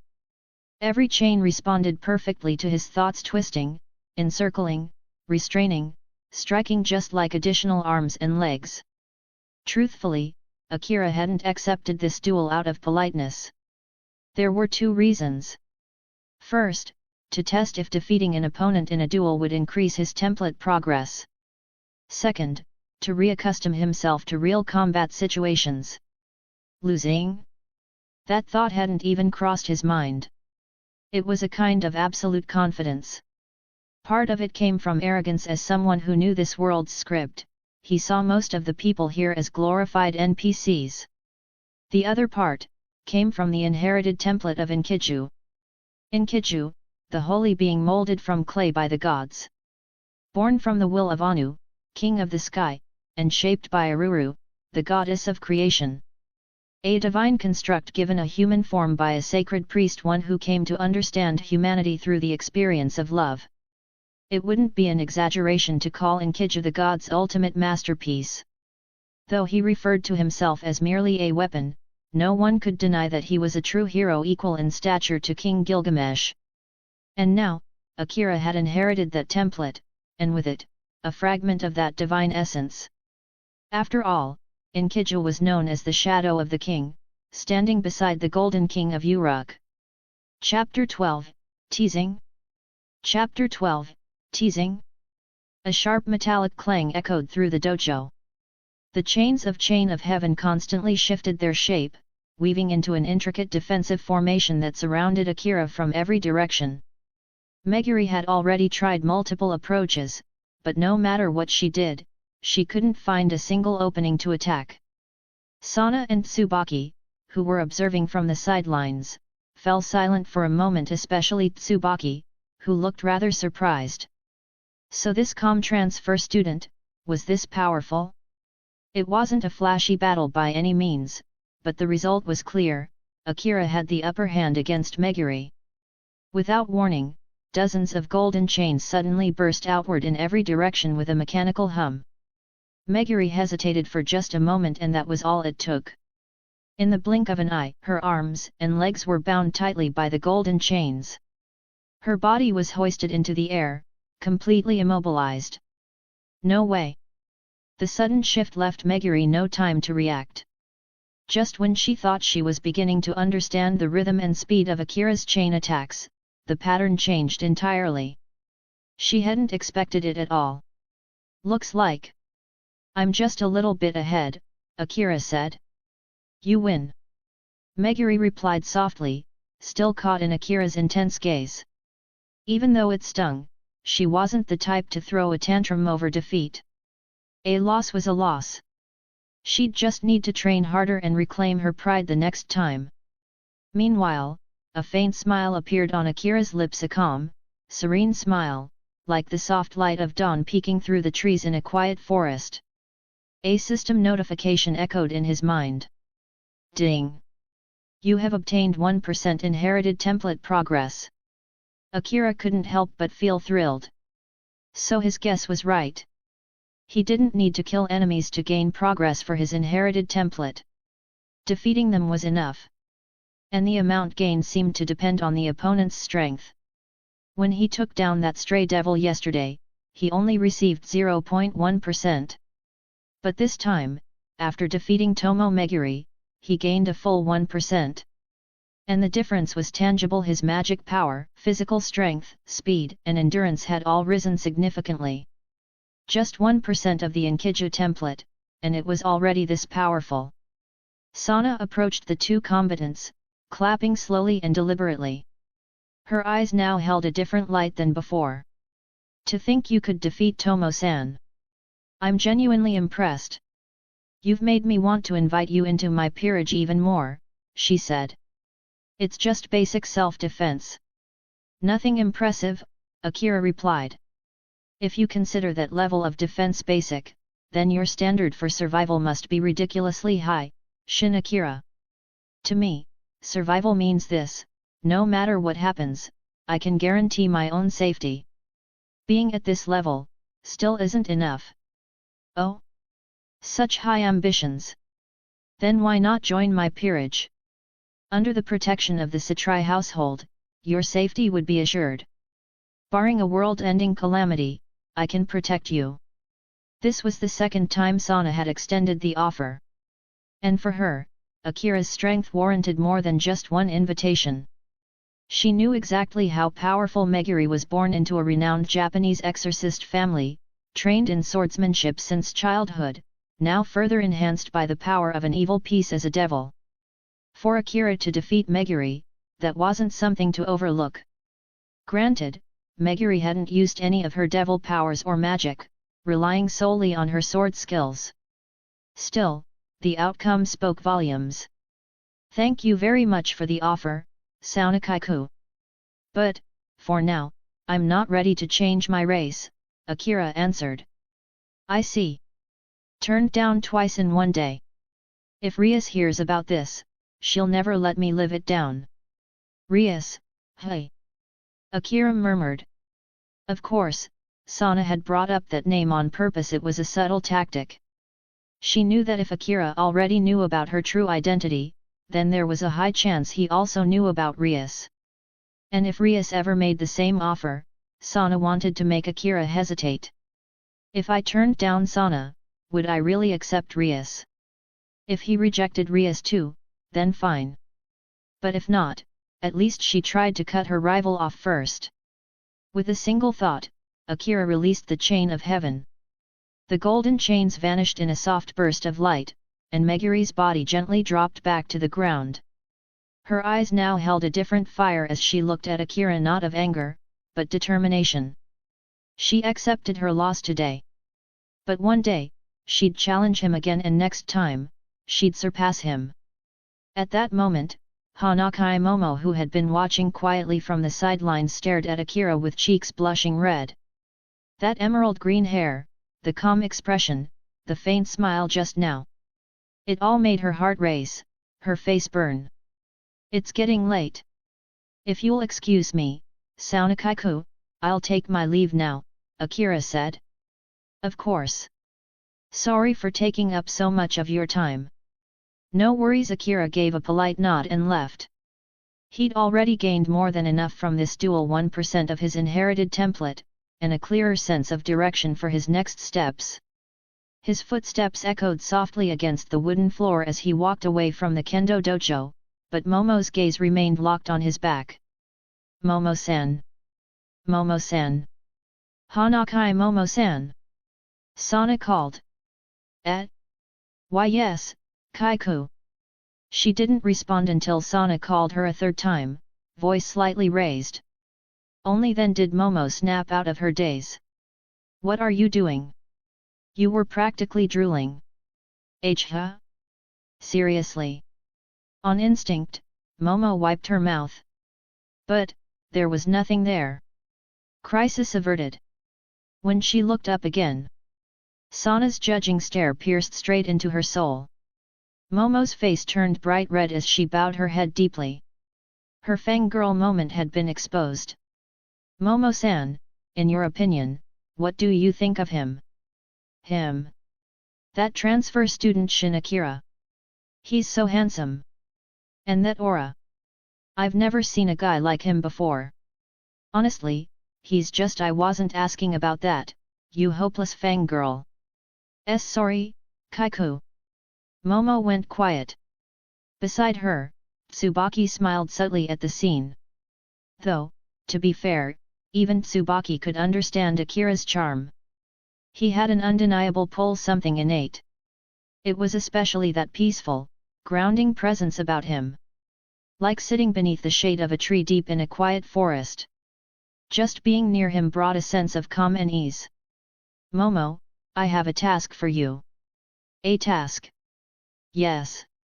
You're in the same class as him, right? Try getting closer. Build a good relationship. If needed, you may even use the beauty trap. Beauty trap. Chapter 13, A Mugging. Reversed. Chapter 13, A Mugging. Reversed. After leaving Kuoh Academy, Akira originally intended to head straight home. He had nothing else on his schedule today. But instead of going home right away, he decided to take a little stroll. After all, this was the world of an anime. Wouldn't it be a waste not to enjoy the unique atmosphere of an isekai setting? Besides, he was genuinely curious about Japanese street culture. Even though he'd scored some cash yesterday, Akira still didn't have a stable source of income. So, he figured he should start exploring ways to earn money more consistently. About 30 to 40 minutes later, as he was passing through a narrow alleyway, a man suddenly stepped into his path. The guy had blonde-dyed hair, a lip piercing, and a cocky expression that screamed wannabe punk. The way he looked at Akira was like spotting a helpless little rabbit. Akira, however, was oddly pleased. After wandering around so long, something interesting had finally come his way. Hey, sweetie, you know whose turf you just stepped into? Sweetie? The moment those words left the thug's mouth, Akira's expression darkened instantly. Sure, thanks to the Enkidu template, his appearance had become slightly androgynous at a distance, he could be mistaken for a girl. But he was very much a guy. And now some street punk was flirting with him under the assumption he was a girl? His irritation exploded. Every street around here, 10 no, 20 blocks? All of them are mine. But you know, you're pretty cute. If you hang out with me, I'll protect you forever. Seeing the Kuoh Academy uniform, the blonde thug didn't become cautious. Instead, he got even more excited. If he could hook up with a student from a prestigious school like that, imagine the kind of girls he could lure next. All of this is your territory, hey. Akira lowered his head, letting his emerald green bangs fall and hide his eyes. The punk didn't notice anything strange, too caught up in his daydreams. What? You don't believe me? Around here, I'm the boss. Whatever I say, goes. Oh? So you're the one in charge around here? As Akira slowly raised his head, the air around him seemed to drop several degrees. His eyes glinted with cold steel like a winter storm packed into a single glare. The thug hesitated, startled by the sudden change in atmosphere. "Wo, you?" he stammered, but then chuckled and reached out a hand, aiming to brush Akira's cheek. Unfortunately for him, he never made it that far. With a sharp, sudden motion, a loud crack rang out as Akira's iron grip shattered the thug's forearm. The bone gave way with the ease of a twig snapping underfoot. "Arg! What the hell? What did you do to my arm?" The thug screamed in agony. It was worth remembering, Akira's strength now rivaled that of a low-tier devil. Even without calling on the chains of heaven, his physical might and durability were already leagues above an ordinary human. To someone like him, breaking the bones of a petty street punk was about as difficult as cracking a toothpick. Even a low-class devil could tank a kitchen knife slash without flinching. So what was this guy? Just a bug. Without wasting a moment, Akira drove his fist into the thug's gut. The sheer force of the impact launched the man off his feet, sending him hurtling backward into the alley wall. He collided with the hard surface and crumpled to the ground in a heap, one arm twisted at an unnatural angle, the other wrapped tightly around his stomach as he groaned in pain. With his rage from being mistaken for a girl slowly fading, Akira let out a sigh of relief. You monster! Stay away from me! Tears and snot streamed down the punk's face. The pain made him realize this girl was actually a monster in human skin. First of all, Akira said flatly, I'm a guy. Not a girl. Next time you try flirting, make sure you know what you're dealing with. I get it, Anaki. I swear I'll never mess with anyone again. The moment he found out Akira was male, the thug nearly fainted. What kind of nightmare was this? Second of all, I'm the one doing the mugging now. You said this whole neighborhood's your turf, yeah? Well then, as compensation, hand over 1 million yen. Oh, 1 million. Anaki, I was just bluffing. I'm just a small-time punk, I don't have money like that. Oh? So you were just messing with me? I'm sorry, Anaki. I really am. Please forgive me.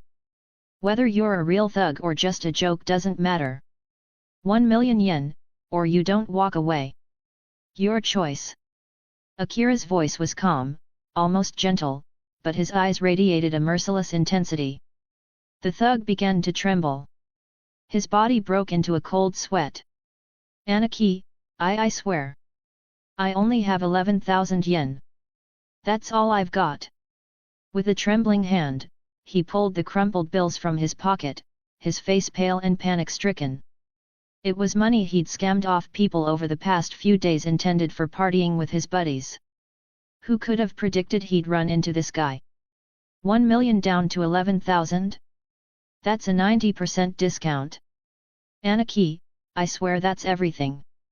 If I had real cash, I wouldn't be mugging people in alleys, I'd be in another city having the time of my life. Then write me an IOU. I'll take the 11,000, but you still owe me 889,000 yen. Wah! I still owe you that much. At that moment, the thug's heart nearly gave out. Why hadn't he just gone home? Why did he have to look for trouble today? Is there a problem? And no. In his condition, he wouldn't dare argue. One arm was already broken, any more attitude and he might lose the other one too. Anaki. I don't have paper or a pen. I can't write an IOU. No worries. I came prepared. Akira flashed a relaxed smile and pulled out a sheet of paper and a pen from his bag. As a new student, of course he had his stationery ready from the night before. The thug stared at the paper like it was his death sentence. He'd come here planning to mug someone. But now? He was being mugged himself. Well, he wasn't a predator anymore, he was prey. And prey doesn't get to negotiate. As expected of a third-rate delinquent, his mental fortitude was weak. The moment he met someone stronger, he folded instantly. Under the crushing weight of Akira's overwhelming presence, the punk began scribbling out an IOU for 889,000 yen, tears streaming down his face the whole time. Also, write down your home address. Otherwise, it'll be hard to collect the debt later. Why yes, sir. Oh, and if that address turns out to be fake, or belongs to someone else, and I find you again, you're finished. Don't forget Kuoh City isn't that big. Those final words crushed whatever sliver of hope the thug had left. Chapter 14, A Stray Devil Courting Death. Chapter 14, A Stray Devil Courting Death. After helping maintain peace in Japan and knocking out a petty criminal, Akira's day had gone relatively smoothly without further incidents. The 11,000 yen he earned wasn't bad either. If he budgeted wisely, it might even cover next month's rent. However, without him realizing it, the sky had gradually begun to darken. More than that, the pedestrians who were just walking around moments ago had all disappeared. Not a single soul remained. A strange, unnatural stillness enveloped the street, making Akira feel extremely uneasy. It's been so long since I've tasted something this exquisite. That scent so rich, so intoxicating. This is the first time I've encountered something this divine. A cold, spine-chilling voice echoed from every direction. Akira tensed immediately, alert. The area around him had changed completely. The lively street he was just walking down now appeared old and deserted, dust covering the cracked pavement. The buildings looked abandoned, like they'd been forgotten for decades. This wasn't an ordinary road anymore. It resembled a ghost town. Behind him, the sharp snap of something shifting in the air made him turn swiftly. Standing there was a monstrous figure, part man, part serpent. A humanoid body with a long snake tail, disheveled black hair like a madman, and a face twisted by an aura of madness. A stray devil. Akira blinked. Seriously?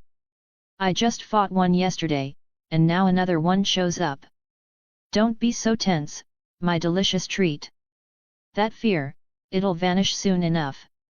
The creature crept forward at a slow, deliberate pace, clearly trying to savor the fear in its prey. They're all coming out one by one, hey. Akira muttered, narrowing his eyes at the stray devil before him. Compared to the one from yesterday, this one was clearly on another level.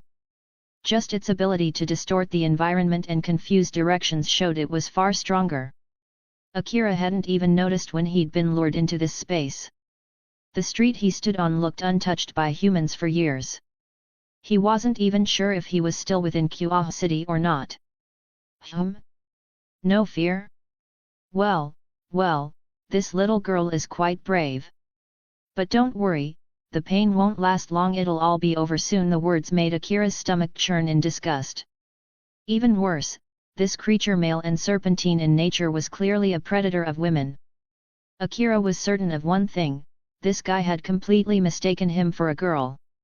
First the yellow-haired punk, and now this again? His irritation peaked. Okay, I get it, my face might be a little androgynous.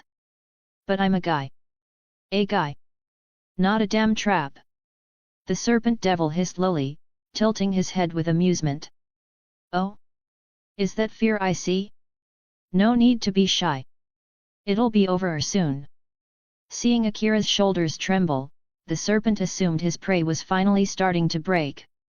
He'd kidnapped plenty of women before, and all of them screamed and trembled in fear. This one had been oddly quiet, but still within expectations. Suddenly, a metallic clatter filled the air, heavy and deliberate, like chains dragging against stone. The serpent froze. Something felt wrong and he instinctively darted to the side.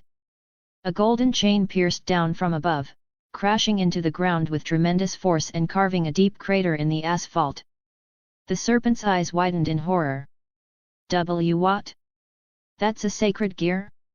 You're not a normal human. Akira narrowed his eyes and gave a cold smirk. Hey, when did I ever say I was a normal human? A low laugh escaped the serpent as he tried to shake off his nerves. Hee. Pretty little thing, even if you've got a sacred gear, I'm strong. I've killed devils from the underworld, you know.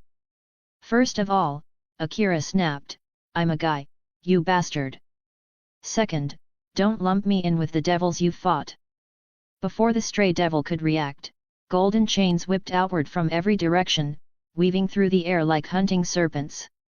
The serpent was forced into a panicked dance, leaping and twisting his massive frame to avoid the incoming barrage. The pressure was immense, he didn't even dare to touch the glowing chains. You're too focused on the chains, a calm voice whispered right behind his ear.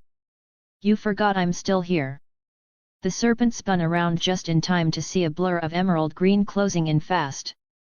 A brutal impact struck him square in the lower back, sending his huge body hurtling through the air like a rag doll caught in a storm.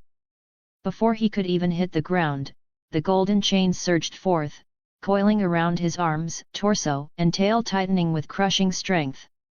Damn it, you bastard! Just like that, the monstrous stray devil who had been menacing and terrifying only moments before was now bound tightly, completely immobilized. Although Akira's official rating was still that of a low-class devil, his raw physical strength clearly outclassed his opponent. Even Meguri-sana's knight had been unable to break through the chains of heaven's defense. Meanwhile, on a rooftop overlooking the scene, several silhouettes were quietly observing. At the center stood none other than Rias Gremory. She had rushed to the scene after receiving a direct order from the underworld. The serpent devil wasn't just a runaway. He'd murdered 2 devil hunting squads sent to capture him. After he entered Kuoh City, the mission to subdue him was passed on to Rias. The moment she received the assignment, she raced to the area. She had been watching since the instant the stray devil dragged Akira into this space using hypnotic magic. But she hadn't interfered. She wanted to see for herself what Shin Akira was capable of. If needed, she could step in and save him using the opportunity to recruit him into her peerage. But the result shocked her to the core. A powerful low-class stray devil, one who could even take down other devils, was defeated in just a few moves. And Akira wasn't even out of breath. Rias remembered how, back when she was a low-class devil, she couldn't have even dreamed of such a feat. In her occult research club, aside from herself, a high-class devil, and Akeno, a mid-class devil, the others like Konako and Chiba were still considered low-class. Compared to them, Akira stood far above. This wasn't just Konako's report anymore this time, Rias had witnessed it herself. And it only made her desire to recruit Shin Akira into her peerage burn even stronger. If she could make him her piece, her strength as a devil would soar to new heights. Chapter 15, Akira's Brutal Side. Chapter 15, Akira's Brutal Side. Step by slow step, Akira advanced, the solace of his shoes tapping against the pavement as he stood over the serpent man now bound tightly by the golden chains of heaven. His expression was cold and lethal, an executioner's gaze locked onto prey that had dared to insult him. They'd mistaken him for a girl. Again. The blonde thug earlier had been irritating, sure, but Akira hadn't been ready to kill a human. But this wasn't human. A stray devil was more monster than man. Killing them didn't weigh on him, it was progress. A level up. Yesterday, the blood didn't disgust him, it thrilled him. Maybe the blood of a hunter had always been in him, restrained only by modern laws, or something deeper. But he felt no guilt in dispatching a stray devil. Damn you, calling me a pretty girl to trap me! How dare you! His voice turned darker than coal, each word laced with venom. And of course, right then, Rias, Akeno, Konako, and Chiba arrived, unintentionally catching a glimpse of Akira's more violent nature. Rias looked slightly uneasy, caught off guard by the sight and the sharp tone of Akira's voice. Talk about bad timing, this was their first time seeing Shin's brutal streak up close. Akeno, peeking from behind her hand, smirked with just the faintest flush in her cheeks. Konako and Chiba stood frozen, uncertain. Akira paused mid-motion. Great! Perfect timing! Probably planned, wasn't it? You deserve to be filleted alive, he muttered through clenched teeth, voice low and chilling. The chains twitched, then lunged. 3 of them drove through the air and slammed into the stray devil's wrists and the tip of his tail. Bones cracked with sickening precision, crushed under divine force. The serpent shrieked in pure agony, his screams slicing through the air like broken glass. Rias frowned.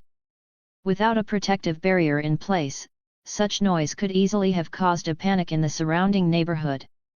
You feel that? Pain. Akira's voice grew colder, quieter. That was just a warm-up. Your real hell's just beginning, scumbag.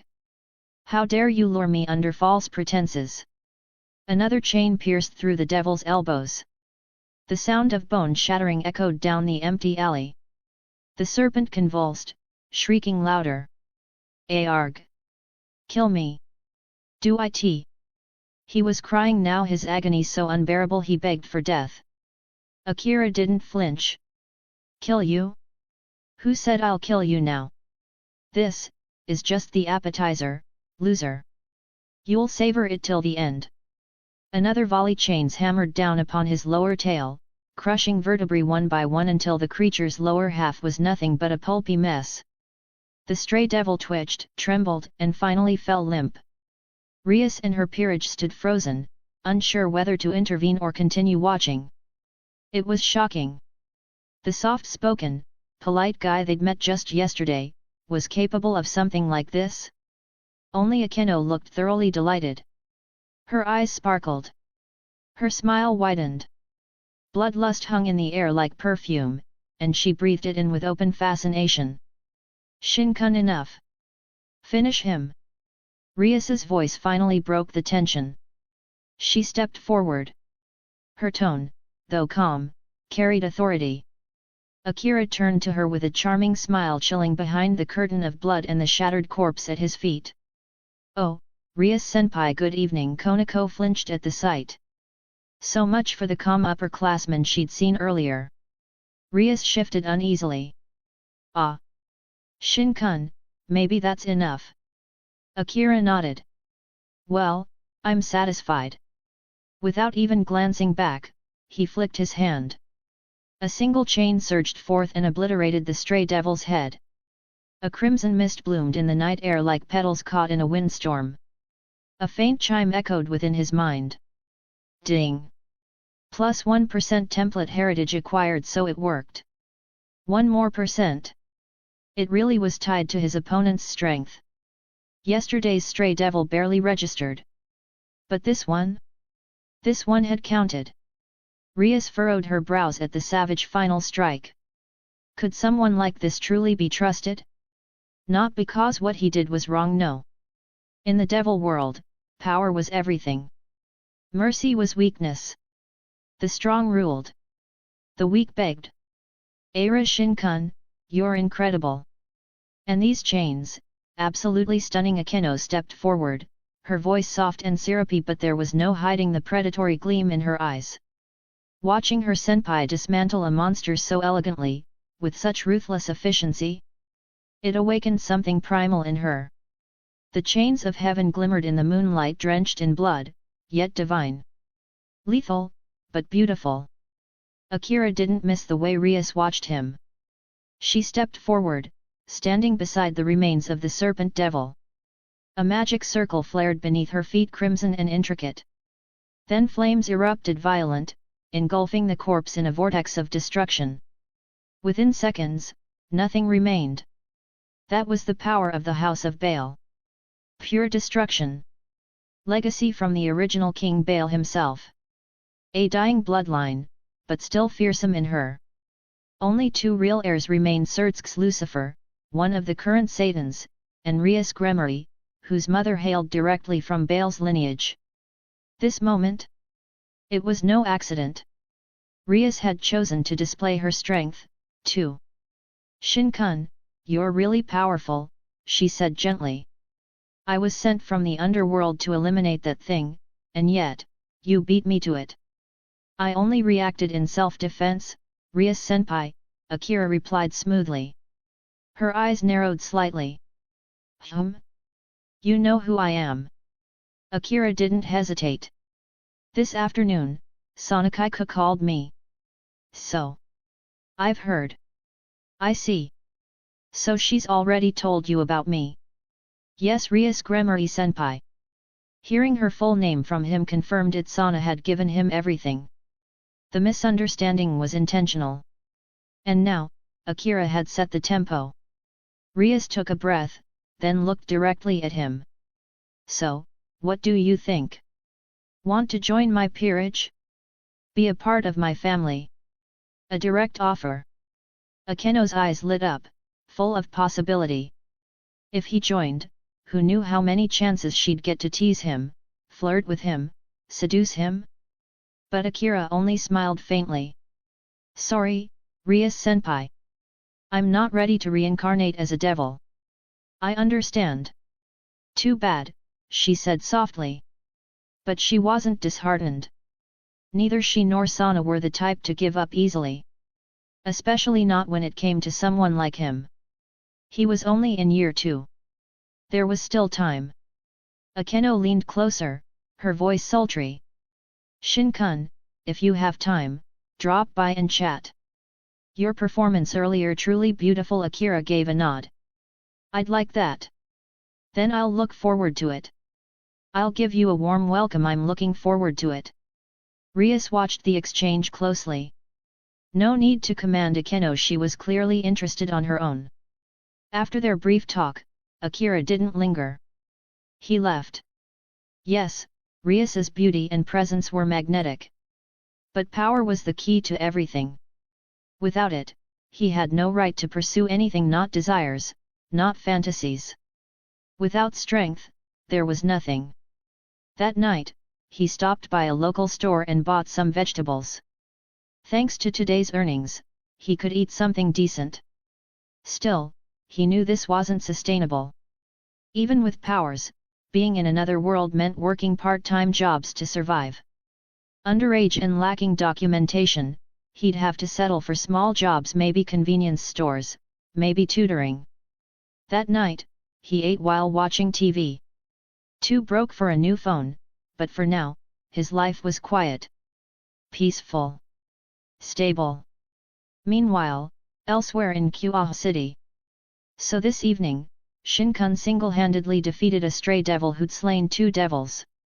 Sana sat behind her desk, fingers steepled beneath her chin. Tsubaki nodded.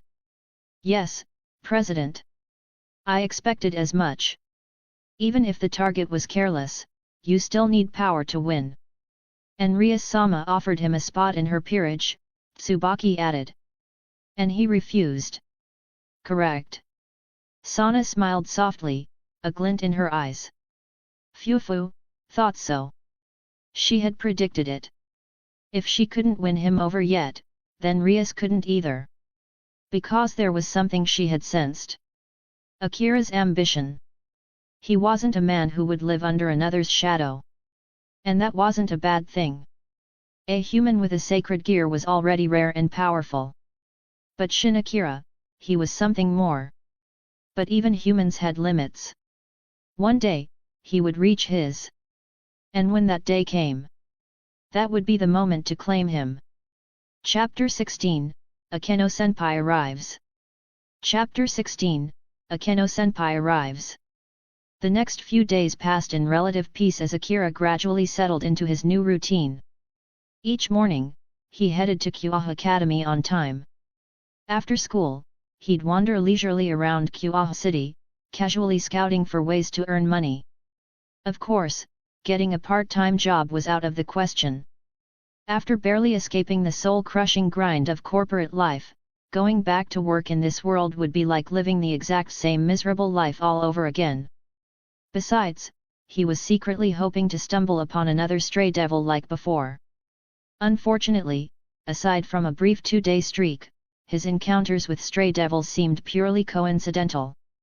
Even if the number of stray devils was on the rise, that didn't mean he could just find them walking around every day. After all, reincarnated devils required a proper ritual. Becoming one wasn't something that happened casually. And it's not like devils defected from their masters every other day. Maybe it's time to go back to my old profession. That afternoon, after class had ended, Akira quietly made his way to the school rooftop. Technically, students weren't allowed up here. But Akira had never been the type to follow school rules anyway. He wasn't interested in making friends or mingling with classmates. He preferred to spend his lunch breaks up here alone. Lately, he'd been thinking a lot about how to earn money in this world. But no idea had really clicked. That is, until he passed by a bookstore at the mall a few days ago and a spark lit in his mind. Writing a light novel. This was Japan, after all. The land of otaku culture. 2D media was huge here. Light novels, manga, anime, they weren't just hobbies, they were industries. Back in his previous life, Akira had dabbled in writing during college, while working part-time as a coder. None of his works had gone viral, but they earned him enough to live independently. He'd never had to ask for money from home and still had enough left over to splurge occasionally. A soft, melodic voice called out, breaking his concentration. "Good afternoon, Shin-kun." When he turned around, a radiant silhouette greeted him against the backdrop of a clear blue sky. A senior student in Kuoh Academy's uniform, with two dangerously prominent assets that strained against her blouse. Her hair was elegantly tied into a ponytail, exuding the perfect aura of a mature and alluring Oni-san. Akira responded calmly, "Good afternoon, Himejima-senpai." The girl smiled and shook her head playfully. "Just call me Akeno, Shin-kun." He offered a faint nod. "In that case, Akeno-senpai." "Fufu, what a polite underclassman you are." Akeno smiled as she walked toward him, her every step radiating grace. A soft, floral scent reached his nose. Whether it was perfume, cosmetics, or her natural fragrance, he didn't know. But it wasn't unpleasant. In fact, he found it rather comforting. Akeno caught his expression and let out a gentle chuckle. Of course, she wasn't here without reason. She had a mission: establish a connection with Akira, get close to him, and slowly bring him over to their side. It was the classic "get close to the well if you want to drink the water" strategy. All part of Rias's larger plan to recruit him into her peerage. If Akira had been just another ordinary student, Akeno wouldn't have bothered. But he wasn't ordinary. He was one of them. "Still lunchtime, hey? What brings you all the way up here, Akeno-senpai?" Akira asked, glancing her way. "I've been waiting these past few days for you to come see me, you know, but since my dear underclassman never showed up, I just had to come find you myself." "You don't mind, do you?" "Not at all. If someone as beautiful as Akeno-senpai is looking for me, I consider that a great honor." My, you really are sweet." She sat down beside him, right on the concrete ledge of the rooftop. It wasn't exactly comfortable, but it was good enough for a casual chat. Having such a gorgeous girl this close made Akira's heart beat just a little faster. Even if his current body was shaped by the Enkidu template with its green hair, emerald eyes, and increasingly flawless appearance, he was still himself. He wasn't Enkidu. He had simply inherited the form. Deep down, he was just a normal guy. And when a beautiful girl, especially one who ranked among his 2D waifu list, got this close to him, there was no way he wouldn't react. Akeno tilted her head and smiled playfully. "Oh my, it seems Shin-kun is a bit of a naughty boy too." Apparently, Akira's eyes had wandered for a second and she'd caught him red-handed. He chuckled. "Can't help it. Akeno-senpai is just too alluring. I'm still young and full of energy, you know." She leaned in closer, her lips near his ear, her breath warm and dangerously tempting. "Oh? Is that so? If that's the case, I don't mind at all. In fact, I might even like it." Even though his heart thumped louder, Akira didn't let it cloud his judgment. He knew very well Akeno was Rias's queen. She wasn't here out of pure personal interest. This was the classic beauty trap. One of the oldest and most effective tactics in history. Many men had fallen prey to it, whether in ancient conspiracies or modern manipulation. Akira took a deep breath to calm himself. His gaze regained clarity. "Well then, Akeno-senpai, you should know I have very poor self-control. If I get carried away and do something rash, that might be troublesome." The flirtatious smile on Akeno's lips briefly paused. But only for a moment. Then her smile returned brighter than ever, as if she'd just found a brand new toy. "Fufu, Shin-kun is more guarded than I expected. Can you blame me? I'm basically a juicy piece of meat surrounded by a pack of hungry predators." "Predators?" She echoed, voice low and knowing. Akeno didn't deny the analogy because it was true. Both Rias and Sana were keeping close eyes on Akira. What Akira didn't know was that the two high-ranking devils were already quietly competing for him behind the scenes. Akeno had been sent as the beauty trap agent for Rias.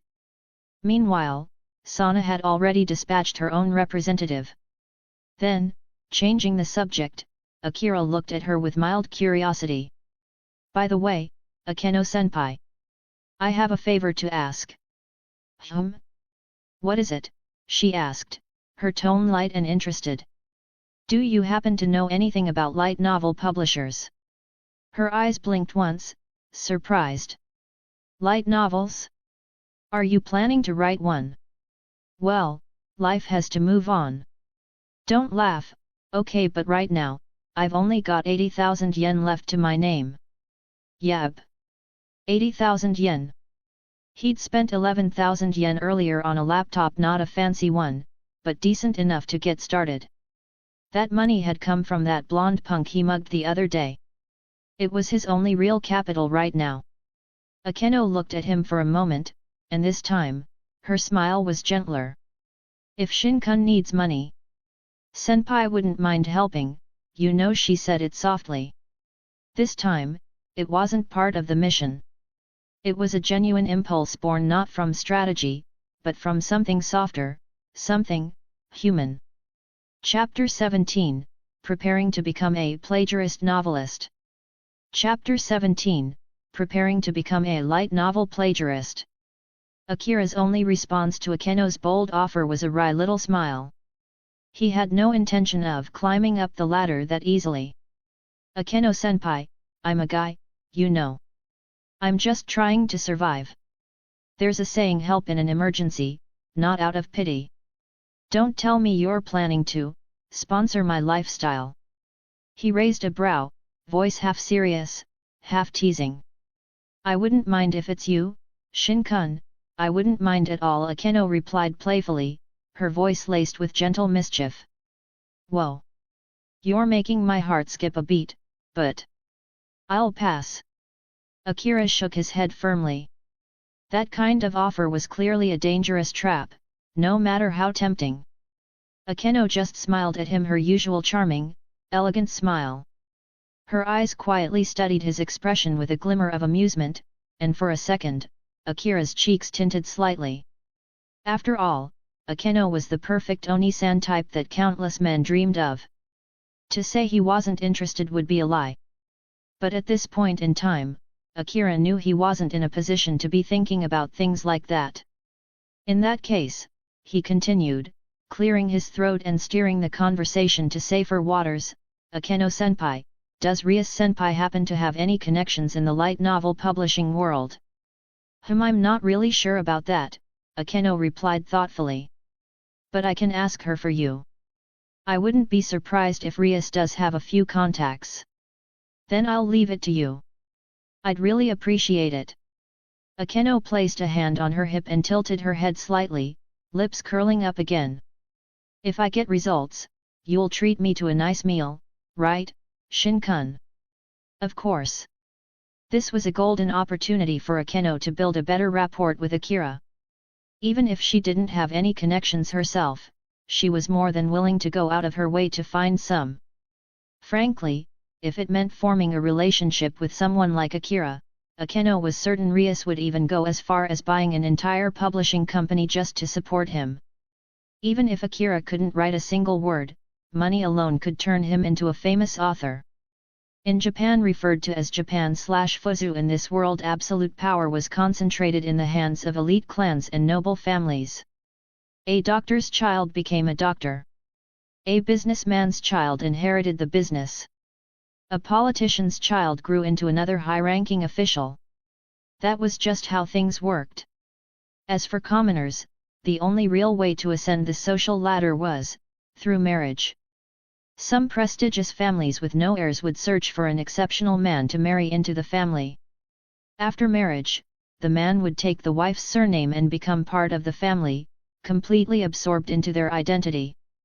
Outside of that, chances of rising through merit alone were close to zero. No matter how brilliant or talented someone was, the ceiling was set. And if they wanted to break through it, they'd have to sacrifice something. The Gremory family, being one of the most prominent devil noble houses, held enormous influence in Japan. A small-time publishing company meant nothing to them. Recruiting a genius sacred gear wielder like Shin Akira would be an incredibly worthwhile investment. For them, money was just numbers. What they truly valued was talent. Akira understood that perfectly. But he didn't reject it. If he had something worth offering, why not let them come to him? Why struggle alone when he could leverage his value? This way, he didn't even need to speak to Rias directly. He just had to let Akeno pass the message, everything else would take care of itself. Well then, I'll be off, Akeno said lightly. I'll come back soon with some good news, Shin-kun. I'll be waiting patiently, Akeno-senpai. Fufu, don't worry. She gave a graceful wave before descending from the school rooftop, her long black hair fluttering in the breeze.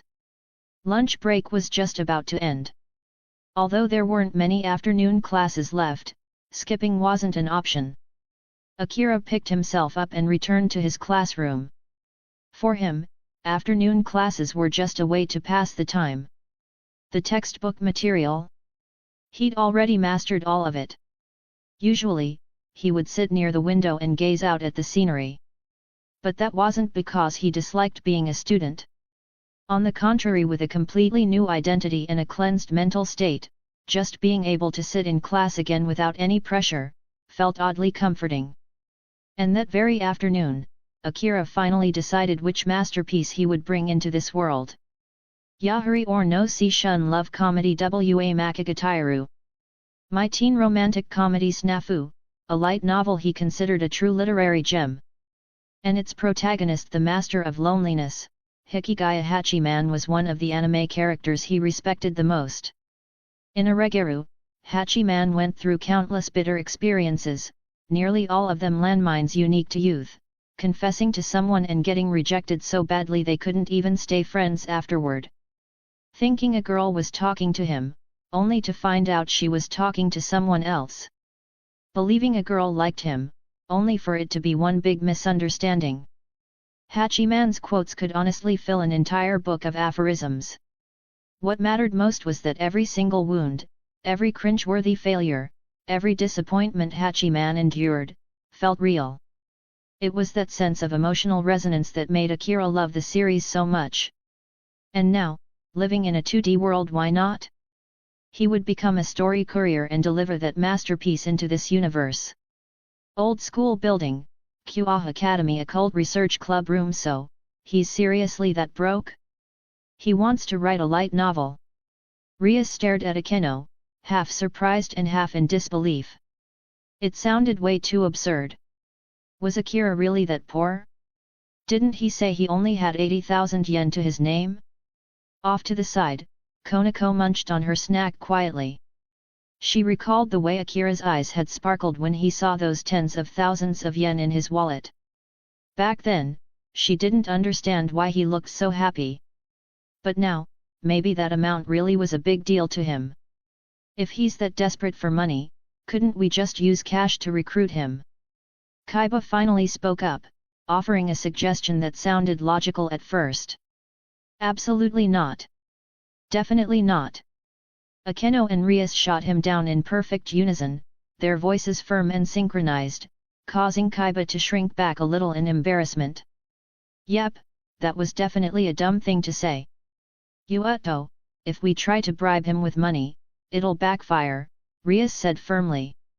He's not just talented, he's proud. If he wasn't, he would have already accepted offers from both Sana and me. Understood, Baku. Chiba bowed his head respectfully, and Rias simply nodded and waved him off. Meanwhile, Akeno continued watching Rias closely. She understood something important. The fact that Akira had chosen to voice his request through her, meant he wanted Rias to know. Akeno was just the messenger. Now, it all depended on how Rias would respond. Chapter 18, A Debt of Gratitude. Chapter 18, A Debt of Gratitude. Fusha Bunko, the largest publishing house in all of Japan, completely unmatched. They held nearly 40% of the otaku media market, including light novels, manga, and games. And behind the scenes of Fusha Bunko, stood a devil family. Thanks to the Gremory household's vast network of connections, establishing a relationship with them was surprisingly easy. Meanwhile, Akira was hard at work at home, typing away as he reproduced the contents of Orageru's first volume. One by one, the familiar characters from that story were brought into this world through the words of Shin Akira. Including the two central figures who embodied the very soul of the series, Hikigaya Hachiman, the so-called master of loneliness, and Yukinashita Yukino. Youth is a lie and a sin. Those who glorify youth are only lying to themselves and everyone around them. Even when they make terrible mistakes, they still label it all as youthful memories. In Japan, light novel publishing still prioritized physical volumes over online releases. One volume typically spanned around 100,000 words. But for someone like Shin Akira, a former programmer, writing that much wasn't difficult, especially now that he was no longer an ordinary human. His typing speed had far surpassed average. Most importantly, he wasn't creating a story from scratch. He was simply rewriting an existing novel. No brainstorming or plotting required, just copy and adapt. Sure, he couldn't replicate the original perfectly, but the core plot, character personalities, and narrative tone could still be faithfully preserved. It was a skill rooted in the fundamentals of coding, or at least, that's how he saw it. Throughout the night, Akira worked non-stop. The clicking of his keyboard echoed through the silent room, rapid and constant, like the ticking of a high-speed clock. Only when the clock struck 3 in the morning did he finally pause. He saved the file onto a U-disk, checked that everything was backed up, and closed his laptop with a sigh of completion. The next morning, as expected, Akira overslept. It was already close to 11 when he cracked open his eyes and lazily glanced at the wall clock. Still, he didn't panic. He stretched slowly, washed his face, and calmly got ready for the day. Technically speaking, he was a high school student, but Akira never truly saw himself as one. He only stayed at Kuoh Academy because it was the central stage for this world's main storyline. After a light breakfast, he casually headed off to school nearly at noon. Skipping class? Please. He never cared about that in the first place. As soon as he stepped into the classroom, a girl approached him. Shin-kun, why weren't you here this morning? Did something happen? The voice belonged to Hanakai Momo. She clearly had approached him with a purpose. Nothing serious, Akira replied without hesitation. I just stayed up late, so I overslept. Oh. I see. That's good, then. I was worried. Internally, Momo wanted to sigh. Seriously? I came all the way over here, and he just brushes me off like that? No smile, no interest, just plain cold. But when she looked at Akira's handsome face, all that frustration melted away. It was true, looks could change everything. A good-looking guy or a beautiful girl always had an advantage. Even the smallest interactions felt more pleasant when coming from someone attractive. Shin-kun, someone's looking for you. That voice came from the classroom doorway. Akira turned around and saw a tall girl with a signature ponytail standing there. Himejima Akeno. That's Akeno Onisama. She came to our class? I could die happy right now. She's too gorgeous. I can't handle it. Akeno-sama, I love you. The classroom erupted into chaos. Desks were shifted, murmurs spread like wildfire, and a few boys even jumped from their seats with starry eyes. Even Akira was a bit surprised. He knew she was popular, but this popular? It felt like a celebrity had just walked into a public school. If she ever debuted as an idol, she'd probably become a national goddess overnight. Sorry, Hanakai-san, Akira said gently as he turned away. Someone's looking for me. It's fine. Momo mumbled, watching his back with a quiet sigh. As a member of Sana's peerage, she knew very well who Akeno was. Both of them were reincarnated devils, but their status couldn't be more different. Hanakai Momo was just a bishop, while Akeno was the queen. To put it in perspective, one queen piece was equal to 9 pawn pieces, while a bishop was only worth 3. As Akira stepped out to meet Akeno, the stir in the classroom continued. The legendary Madonna of Kuoh Academy had just come to fetch someone in person. That wasn't something you saw every day. You weren't at school this morning, Akeno said with a gentle smile.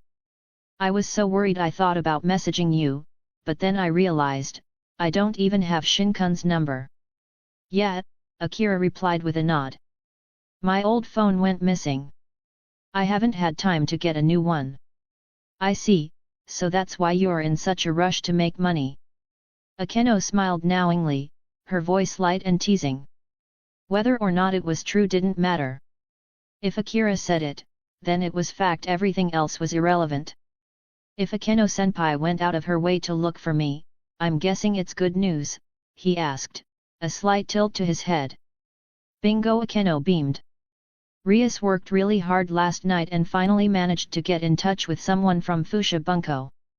They're ready to establish a connection for you. Wow! Akira's eyes widened slightly. I'm really grateful to both Rias-senpai and Akeno-senpai. This involves your future, after all. Of course we'd take it seriously. Both of them understood this was a clean-cut transaction. Akira owed them a favor. In return, they offered their support. Nothing more, nothing less. Still, there were clear benefits to maintaining a close relationship with Akira. Oh right, since you lost your phone, how are you planning to contact the publisher later? Akeno asked curiously. About that? Akira replied calmly. I'm leaving it to you, Akeno-senpai. He reached into his bag and handed her the U-disc he had prepared in advance. It was part of his plan all along. In this world, he had no official identity. Though he had documents as a transfer student at Kuoh Academy, beyond that, there was nothing. If anyone tried to run a serious background check on him, they'd find absolutely nothing. He didn't exist here. My Akeno chuckled softly. You're quite good at making people work for you. Then let's say I owe you one, Akeno-senpai, Akira replied with a faint smile. As long as it's not something too outrageous, I'll do anything you ask. Anything, you say? Of course. Akeno's eyes sparkled with mischief as she leaned in closer. In that case, how about this for my request, Shin-kun, will you go out with me? Chapter 19, The Madonna of Kuoh Academy. Chapter 19, The Madonna of Kuoh Academy. Akeno stared at Akira seriously as she made her declaration. Go out with you? That caught Akira completely off guard. For a moment, he just looked at her, mind blank. If I could date Akeno-senpai, the queen of popularity, it would be like winning the lottery. So, senpai, are you serious about dating me? He met her gaze directly, searching for any hint of teasing. Of course not, Akeno responded with a sweet smile. Even if I were to date someone, you'd have to be the one to confess. What kind of girl chases after a guy? Ah, what a shame. Seeing the genuine disappointment on Akira's face, Akeno suddenly felt a tiny pang of regret. Maybe she'd turned him down a little too quickly. But after thinking it through again, no, rejecting him had been the right choice. If she had agreed on the spot, what would that have made her? Besides, if Akira ever learned the truth about who, or rather, what she really was, would he still feel the same? The thought made her expression cloud slightly. The blood running through her veins was her greatest curse. Oh right, Shin-kun. The novel you're writing, what genre is it? School life, Akira answered without pause. School life? So, a romance story. Of course it is, he replied casually. The love story between the Master of Loneliness and the Ice Queen in his mind, that was the pinnacle of romance. What's the title? Akeno asked curiously. Akira answered without hesitation, Yahari or no Seishun love comedy wa Makagataru. My teen romantic comedy snafu, hey. Akeno tilted her head slightly. She had never read a light novel before, so she had no idea whether the title was clever or just plain weird. But a name like My Teen Romantic Comedy Snafu did sound off. though she couldn't quite explain why. Their conversation didn't last much longer, since classes were about to start. Akeno soon took her leave, and Akira returned to his classroom. As soon as he stepped inside, dozens of eyes turned his way. Friendly with Himejima Akeno? Joking with her like that? Their relationship clearly wasn't normal. Whispers began spreading like wildfire across the room. Many quietly speculated they had to be dating, right? But despite the growing buzz, no one dared approach Akira. He'd been in this class for a while now. And aside from Hanakai Momo, he hadn't really talked to anyone. Those who had tried to get close, eventually gave up. Because from the very start, Akira never intended to build relationships here. To him, these people were just background characters, extras with no role in his future. Among them, Momo sat silently, watching him with a heart full of unease. It was obvious now Akira was far closer to Akeno than he was to her. He'd even saved Konako once before. All of this pointed to one truth: Akira was clearly aligned with Rias Gremari's camp. And yet, Momo had come here on a mission from Sana. Her goal was to recruit Akira. But so far, her efforts had been a complete failure. If her superior found out, she'd be branded incompetent for sure. Soon after, the bell rang. The chime echoed through the school building, signaling the official start of class. Yet, not a single teacher or even the homeroom instructor said a word to Akira about skipping the morning. It was as if his absence had never happened. Naturally, this confused the other students. Kuoh Academy, after all, was a prestigious private school with strict rules. Attendance and grades were taken very seriously. Unexcused absences usually earned you an official warning or worse, disciplinary action if it happened more than once. But of course, exceptions always existed. The peerage members of Rias Gremari and Sana Shidori were among those exceptions. After all, this school was technically owned by their families. Still, both factions did their best to avoid standing out too much. Especially Sana. As the student council president, she ran a tight ship and held her subordinates to high standards. Senpai later that afternoon, just after the final bell rang with a gentle tone across the building, someone called out to Akira as he stepped out of class. A petite figure with silver hair and a feline aura stood before him. Konako Tajao. Konako-chan? Wow, it's been a while, Akira greeted with a small smile. Good afternoon, Akira-senpai, she replied softly. This is the second floor, you know. What brings you up here? I came to find you, senpai. Find me? What for? Your novel has already been submitted to the publisher by Buku. Also, Akeno-senpai said since your phone was lost, she bought you a new one. Here. Konako reached into her school bag and handed him a small box with a brand new smartphone and SIM card inside. Whoa, that's a huge help. Thanks a lot. Without hesitation, Akira accepted the phone and SIM card. Honestly, deep down, he felt a little like a man living off the kindness of women. But strangely, that feeling didn't bother him at all. All his needs were being taken care of. He'd originally planned to buy a phone once he received his first royalty check. But now, everything had been handed to him on a silver platter. Konako-chan, please thank Akeno-senpai and Rias-senpai for me. I will. With that, Konako gave a small bow and turned to leave. Though a part of her wanted to get closer to Akira, the memory of him slaughtering that stray devil was still fresh in her mind. Akeno was known for being sadistic in battle, electrocuting her opponents or going for critical points, but even that stayed within a certain limit. Shin Akira? He tortured his enemies. He tore them apart slowly. One drop of blood at a time, until it pooled into a lake. The most terrifying part? That gentle smile on his face as he crushed the stray devil's skull with his bare hands. A smile so soft, paired with a massacre so brutal it was nightmare fuel. To Konako, Akira wasn't human. He was a monster.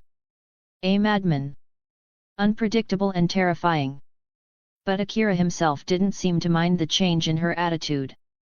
For a man like him, sure, Lolas were cute, but his real preference? Definitely the mature and voluptuous type. Chapter 20, Instinct of the Beast King.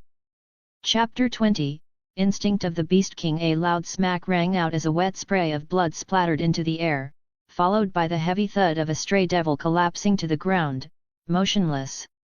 A system prompt immediately appeared before Akira's eyes. Ding! You have obtained 0.1% inherited template progress. He stared silently at the message. His template progress now stood at 19.1%. Lately, his luck had been unusually good, encountering numerous stray devils in a short span. Many of them were mid-tier, granting a full 1% progress each. But now that he was so close to the next threshold, the rate of increase had suddenly dropped. Name: Shin Akira. Identity: Transfer Student, Kuoh Academy. Rank: 3, Low Class Devil. Template: Enkidu, 19.1%, Noble Phantasm, Chains of Heaven. Talent: Consummated Shape. Skills, Equipment, Items, only 0.9% left. Akira could feel it deep within his bones. Once he reached 20%, his strength would undergo a dramatic leap.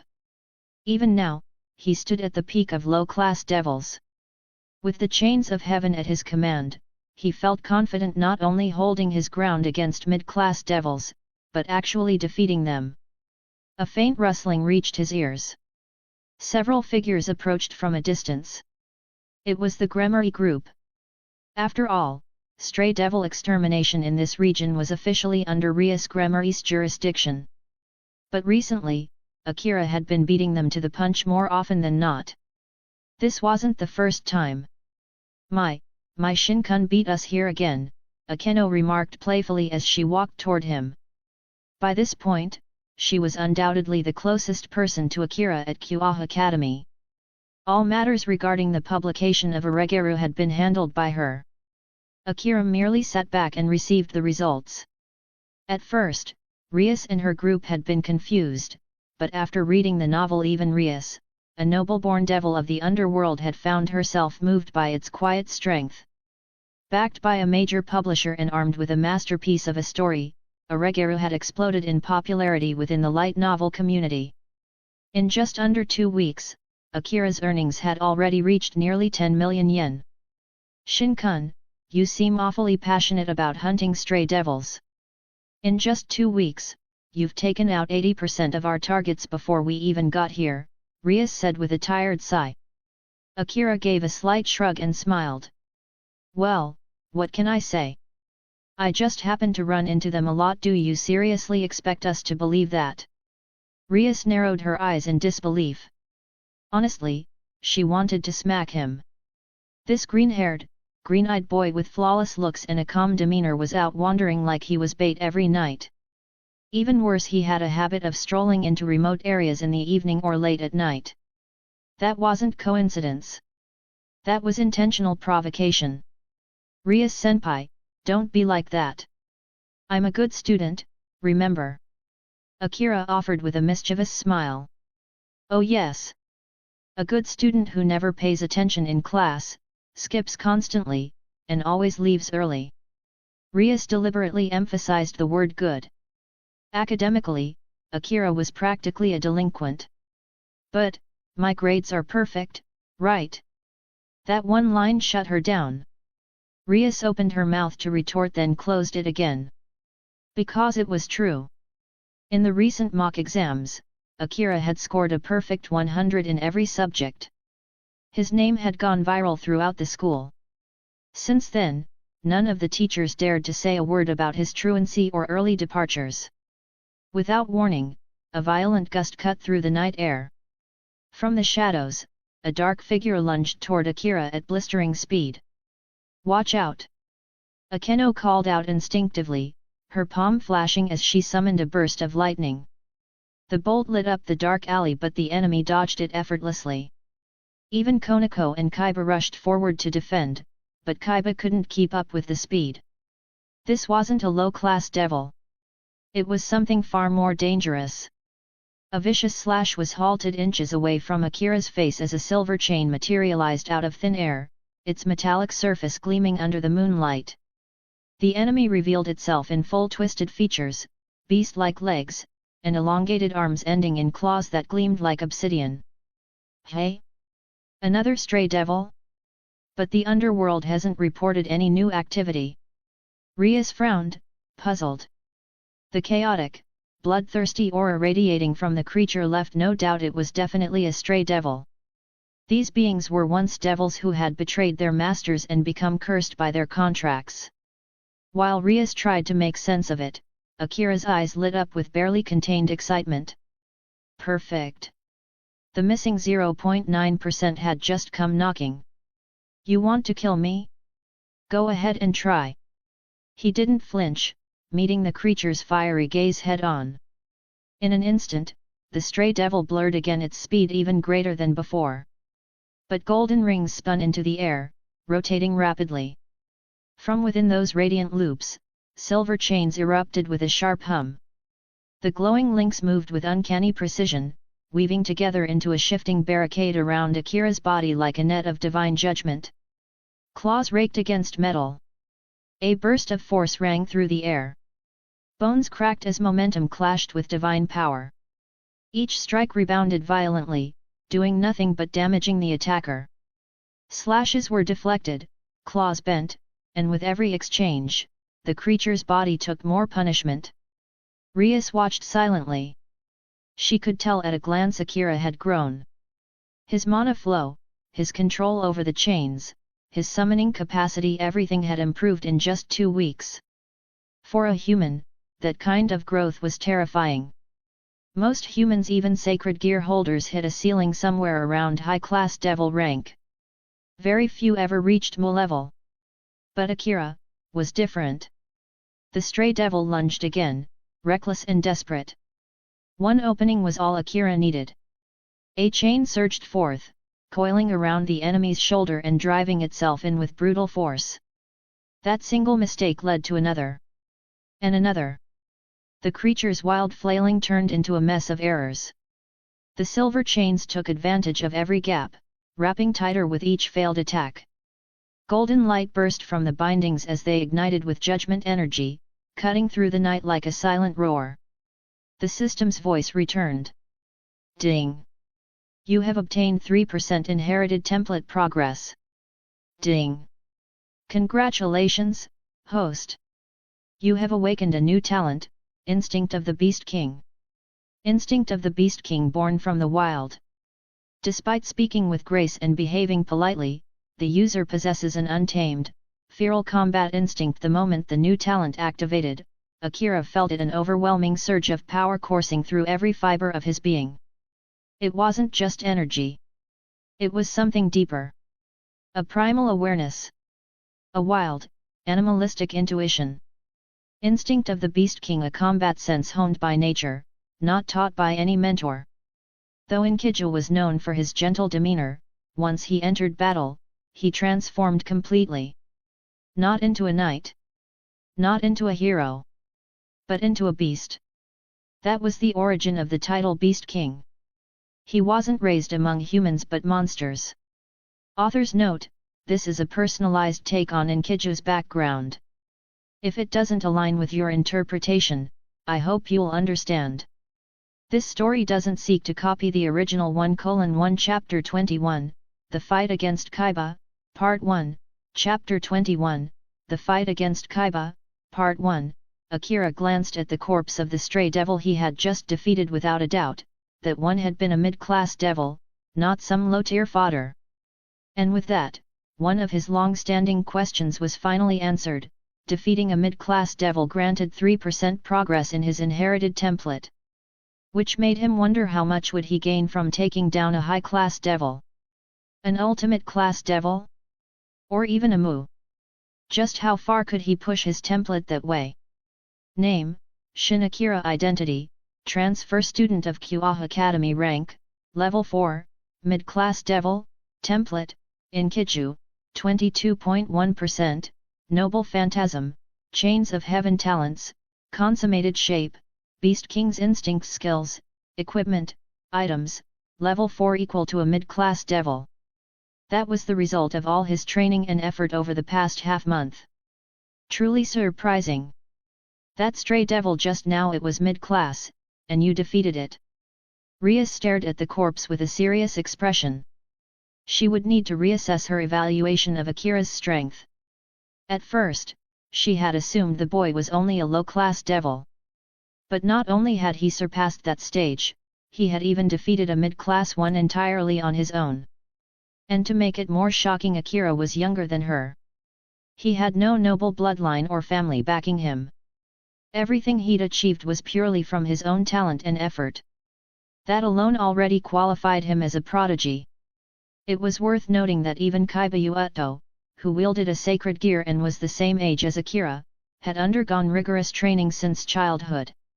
He had even once studied under Tsuji Okada Surtsuke's Lucifer's personal knight.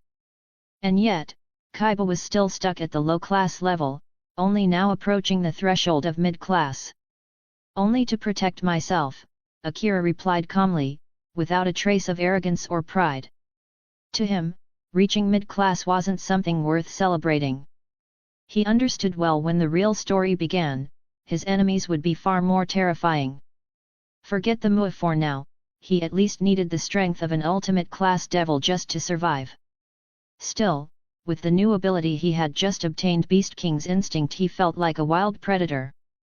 If he wanted to, he could tear through everyone in front of him, including Rias and the others, with swift and ruthless force. He needed time to fully adapt to this power. Otherwise, there was a real chance he might react on instinct and endanger those around him. Just imagine if someone tapped his shoulder from behind out of nowhere, they might be sent flying from a reflexive counterattack. It wouldn't be out of malice or hostility, it would be pure instinct. But Akira wasn't Enkidu. He still needed time to learn how to properly wield this new strength. Because uncontrolled power was nothing more than a disaster waiting to happen. A fiery explosion of light flared through the clearing as Rias cast a powerful destruction spell, reducing the remains of both stray devils to ash. One had been their official target. The other, though not currently marked by the underworld, was fair game for extermination due to its stray status. While the others were still recovering from the shock of Akira's display of strength, Konako continued staring at him intently. As a reincarnated devil, Konako hadn't come from a human background. She was a Nekosha, rare and powerful subspecies of Nikomata. As a yokai, her senses far surpassed those of normal humans. And after Akira had taken down the second stray devil, his aura had changed completely. From a slightly crazy yet warm upperclassman, he had become an overwhelming presence like a beast king in human form. Konako didn't know what had caused such a drastic transformation, but one thing was clear: what Akira had shown them just now wasn't everything. "Shin-san, may I challenge you to a duel?" The sudden voice from Chiba Yuto caught everyone off guard. Even Rias was surprised. She hadn't expected Chiba to issue a challenge now, of all times. "Hey? You want to fight me? Why?" Akira turned to him, a touch of confusion on his face. "What sparked this sudden urge to battle?" "Because you're strong." Chiba's gaze was steady. There was no doubt or hesitation in his eyes. It wasn't emotion, it was the pure drive of a swordsman facing a superior opponent. He had been stuck at the low-class level for far too long. His progress, both in swordsmanship and magic, had slowed down to a crawl, and it was frustrating.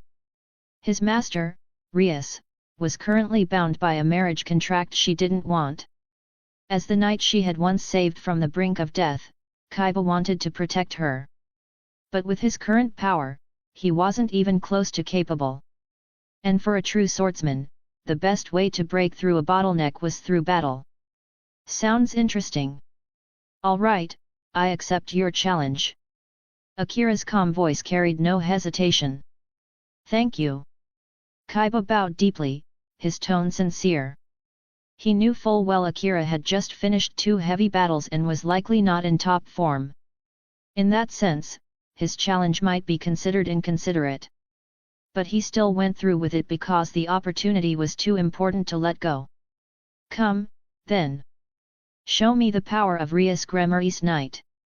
Understood, Chiba responded with a firm nod. He took a deep breath, and in the next instant, a flaming sword manifested in his hand. Sword birthed his sacred gear. It allowed him to create magic swords at will. As long as he had the energy, he could forge weapons of any element or type. I'm not a swordsman, so don't expect me to trade blades with you, Akira remarked flatly. I'm aware, Chiba replied. A sharp, almost musical slicing sound broke the silence as Chiba launched himself forward with stunning speed. Akira didn't move. A magic circle shimmered to life behind him, and from within it, the silver chains of heaven burst outward, shining under the night sky. Chiba's footwork was impressive. He wove between the chains with expert precision, parrying and redirecting them with his blazing sword. And still, Akira hadn't budged. That puzzled Rias and Akeno. As far as they knew, Akira's power centered entirely around those strange golden chains. So far, he had never personally thrown a punch in any fight. Only Konako sensed something different. She had begun to realize Akira might be hiding far more strength than he let on. The battle escalated. Chiba's movements blurred as he darted in and out of reach, closing the distance between them in a matter of seconds. In the span of a few breaths, he was already within striking range. The flaming sword in his hand slashed toward Akira's chest with full force. He didn't know why Akira had allowed him to get this close. But he was certain Akira wasn't careless. There had to be a reason. At the very last moment, Akira moved. In one swift motion, his left hand shot out and clamped down on Chiba's wrist, stopping the sword mid-swing. His right fist followed immediately, driving into Chiba's chest with crushing force. The air seemed to ripple from the impact. Chiba's body was lifted off the ground and hurled several meters through the air before slamming against the earth with a heavy thud. Chapter 22, The Fight Against Chiba, Part 2, Chapter 22, The Fight Against Chiba, Part 2, Chiba was sent flying, crashing more than a dozen meters away. Rias and the others stared at Akira in utter disbelief. In just a split second, he had not only dodged Chiba's attack but also completely turned the tide and overpowered him. Rias, in particular, had clearly seen it. Akira's reflexive counter had nearly struck Chiba in the neck. If he hadn't adjusted the angle at the last moment, Chiba might have been finished. She had no doubt in her mind Akira had more than enough power to snap Chiba's neck in a single strike. Chiba groaned as he pushed himself up, coughing heavily, his hand pressed to his chest. The impact had been brutal. If he hadn't been a devil, he likely would have passed out on the spot. Even Akira looked slightly surprised at himself. That attack had come entirely on instinct. No thought. No restraint. Just raw, reflexive reaction. Impressive reflexes and power, Shin-san, Chiba said between coughs, wiping a trace of blood from the corner of his mouth. Akira extended a hand in Chiba's direction and spoke calmly, "Come, get up. We're not done yet, Chiba Yuato." Chiba nodded, determination still burning in his eyes. "Of course. Since I've challenged you, I'll give it everything I've got. Go ahead. I'm waiting." Sword birth. With that shout, the ground around them began to tremble. Dozens of magic swords erupted from the earth, blades infused with flames, lightning, wind, water, and more. Each of them glowed with elemental energy, gleaming like treasures unearthed from deep within the battlefield. A few even materialized right beneath Akira's feet. Reacting instantly, he leapt back just before the weapons could pierce the solace of his shoes. Then, Chiba charged again. He snatched two swords from the ground and rushed forward with blistering speed. Akira let out a quiet chuckle, seemingly amused by the renewed energy. Reaching for one of the conjured weapons nearby, he grabbed a sword mid-stride and used it to parry Chiba's strike. Blades collided with explosive force. Sparks scattered into the air as the two dueled with relentless intensity. neither gave an inch. These swords are my creations, Shin-san. Remember that, Chiba reminded him sharply. Suddenly, the lightning sword in Akira's hand surged with energy and discharged violently. A jolt of electricity shot through his arm. He hissed under his breath and immediately dropped the weapon, stepping back with a wince. He glanced at his palm. A fresh burn was already forming, the skin scorched slightly. It wasn't serious, but it was the first injury he had taken since arriving in this world. Still, within moments, the red blistered skin began to knit itself back together. The burn faded as though it had never been there. A body molded by divinity.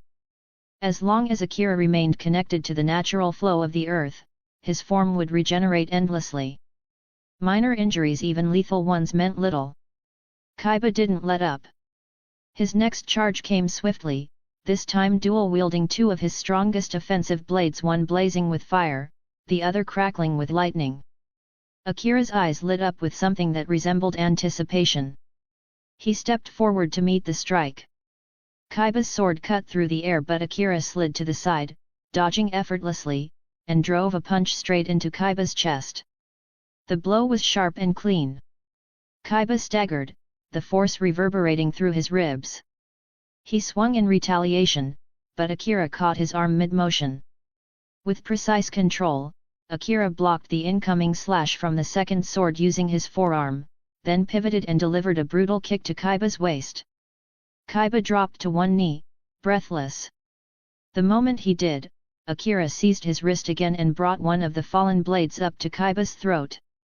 "You've lost." His voice was calm, unemotional. Chiba froze. It was over. Akira had completely dominated the match in a matter of seconds. Even Chiba looked stunned. That was it? Already? Akira let out a slow exhale. So this is the combat instinct of Enkidu. Terrifying. Throughout the entire duel, there had been several moments where he almost killed Chiba without even realizing it. His body hadn't seen Chiba as a sparring partner, it had seen prey. If he hadn't consciously restrained himself, Chiba would have died long before the fight even began. "I've lost." Chiba forced the words out with difficulty, but without resentment. He acknowledged it. The gap between them was undeniable. Ding! You have gained 1% inherited template progress. Another 1% added. Akira folded his arms, feeling a flicker of curiosity spark inside him. If defeating Chiba yielded this much, what would happen if he fought Rias next? Or even Sana? He quickly pushed the thought aside. That wasn't a road he wanted to walk, not yet. From the very beginning, both devil heiresses had shown interest in recruiting him.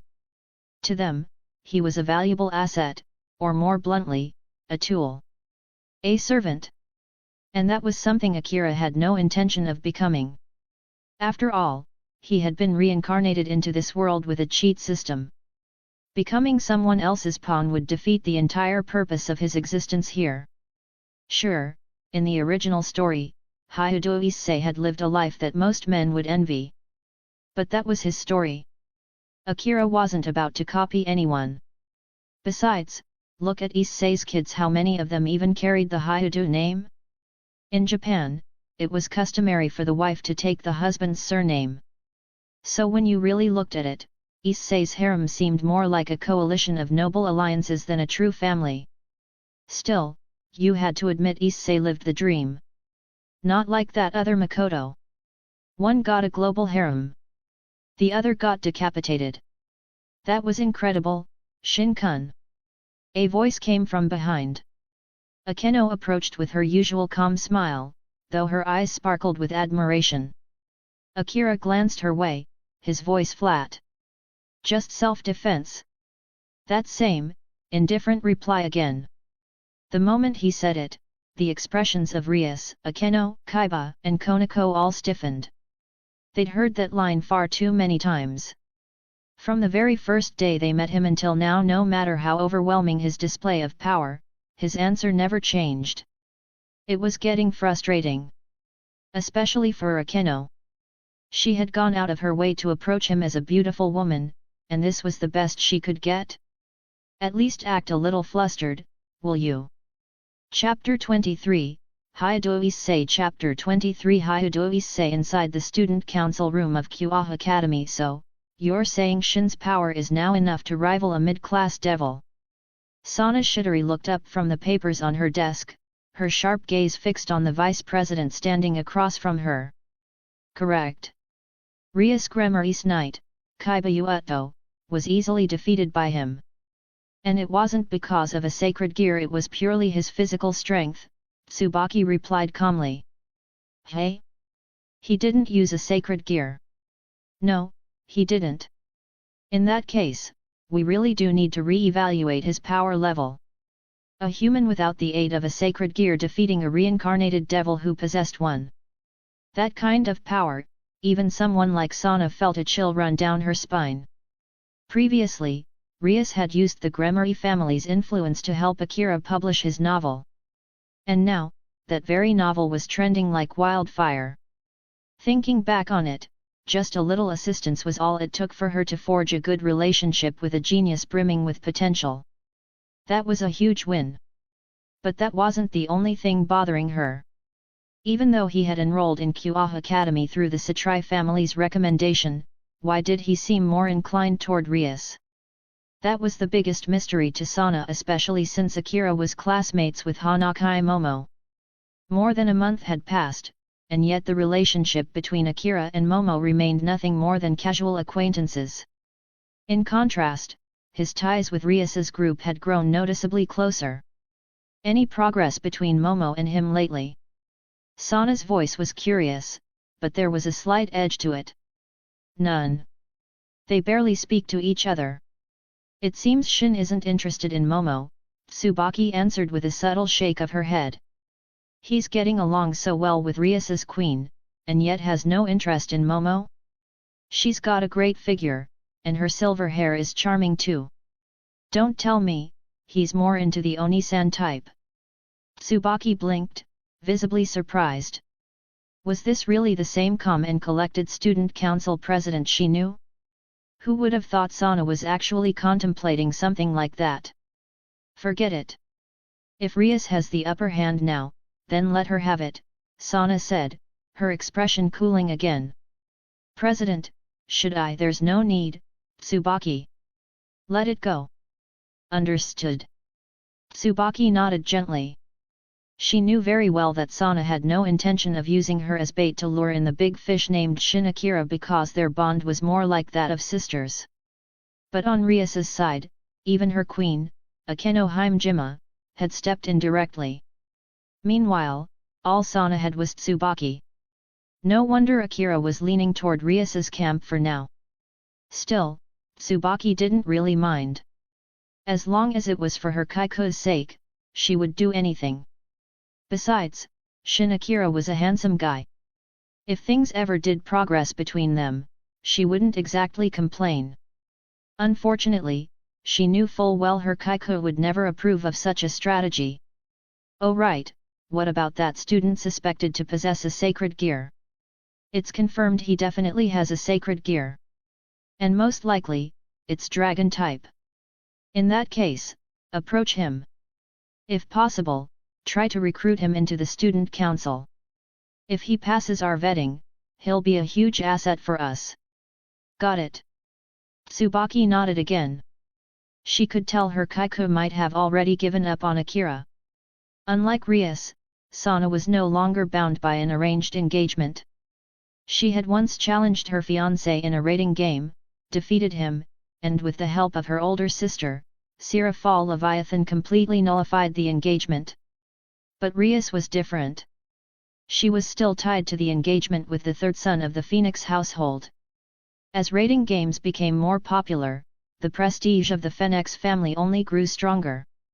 The eldest son had already made a name for himself, and now even the third son, Riser Phoenix, was widely recognized. Meanwhile, Rias's peerage only consisted of 4 members and one of them was currently sealed. Her only reliable combatant was her queen, Akeno Himejima. If Rias wanted to break off her engagement, she simply didn't have the strength yet. That's why she was being so aggressive in scouting powerful new peerage members. And that was precisely why Sana chose to step back. She and Rias were both rivals, and friends. Atop the rooftop of Kuoh Academy, Akira was leisurely enjoying his lunch, a luxurious bento packed with all kinds of side dishes. Not long ago, he had finally received the royalties from his debut novel, Orario.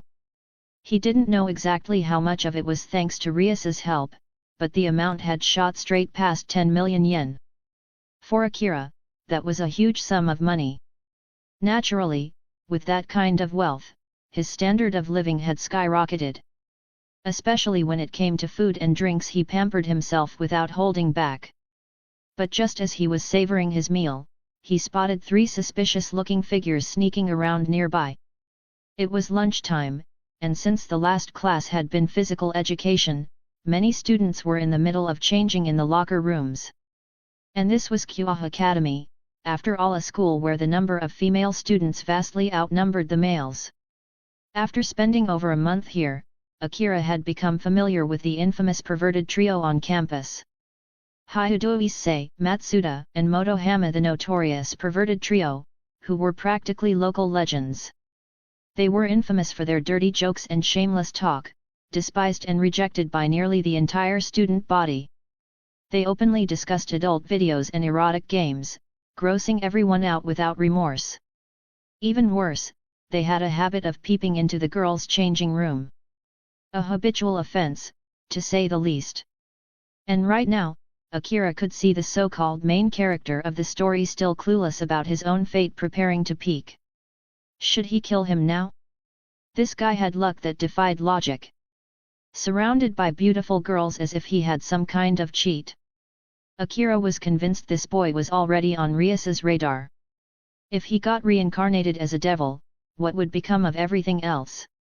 Was Akira supposed to just sit back and watch as one girl after another fell into this guy's arms?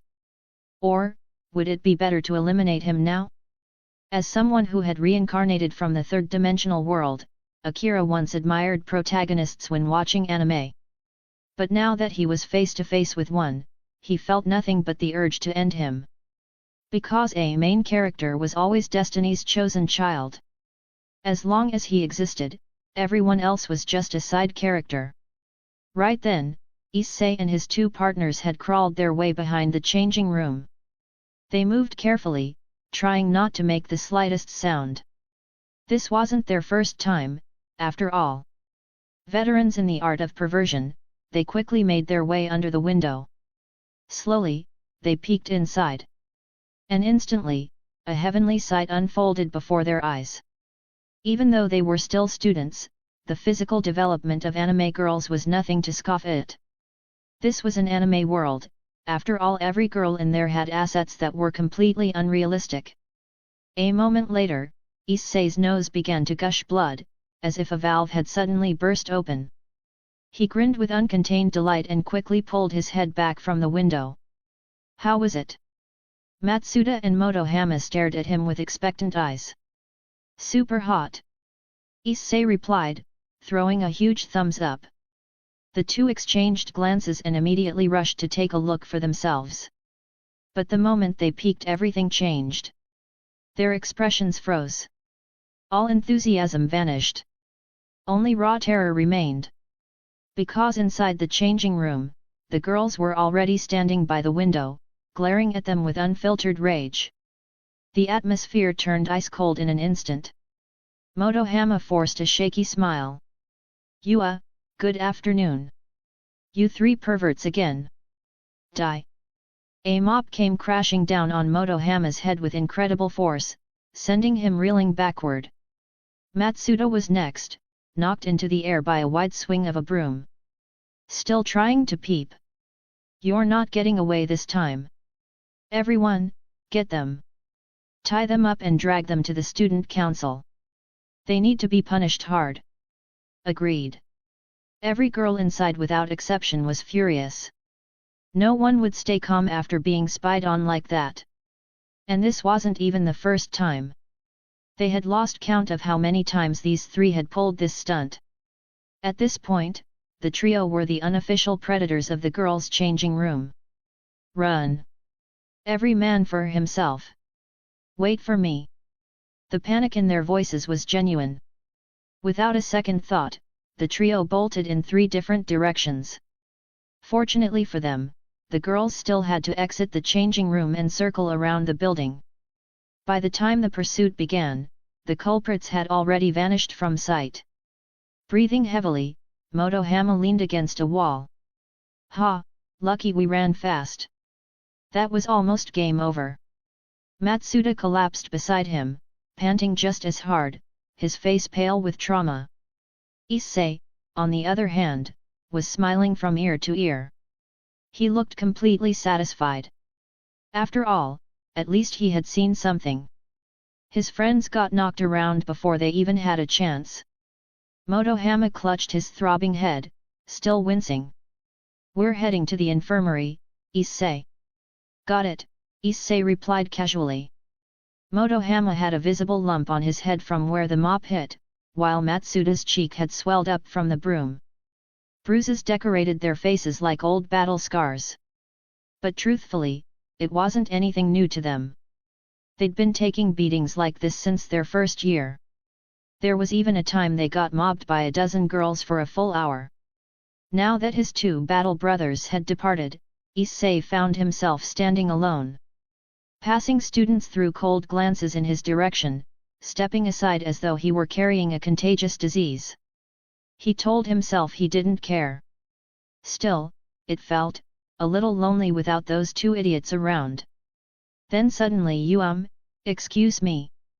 A soft, delicate voice called out from behind him. The sound was gentle and sweet, like a breeze brushing across one's skin. It instantly stirred a protective instinct, especially in someone like Issei, who had never experienced a serious interaction with a girl in his life. It felt like the gates of heaven had just creaked open. He turned around and froze.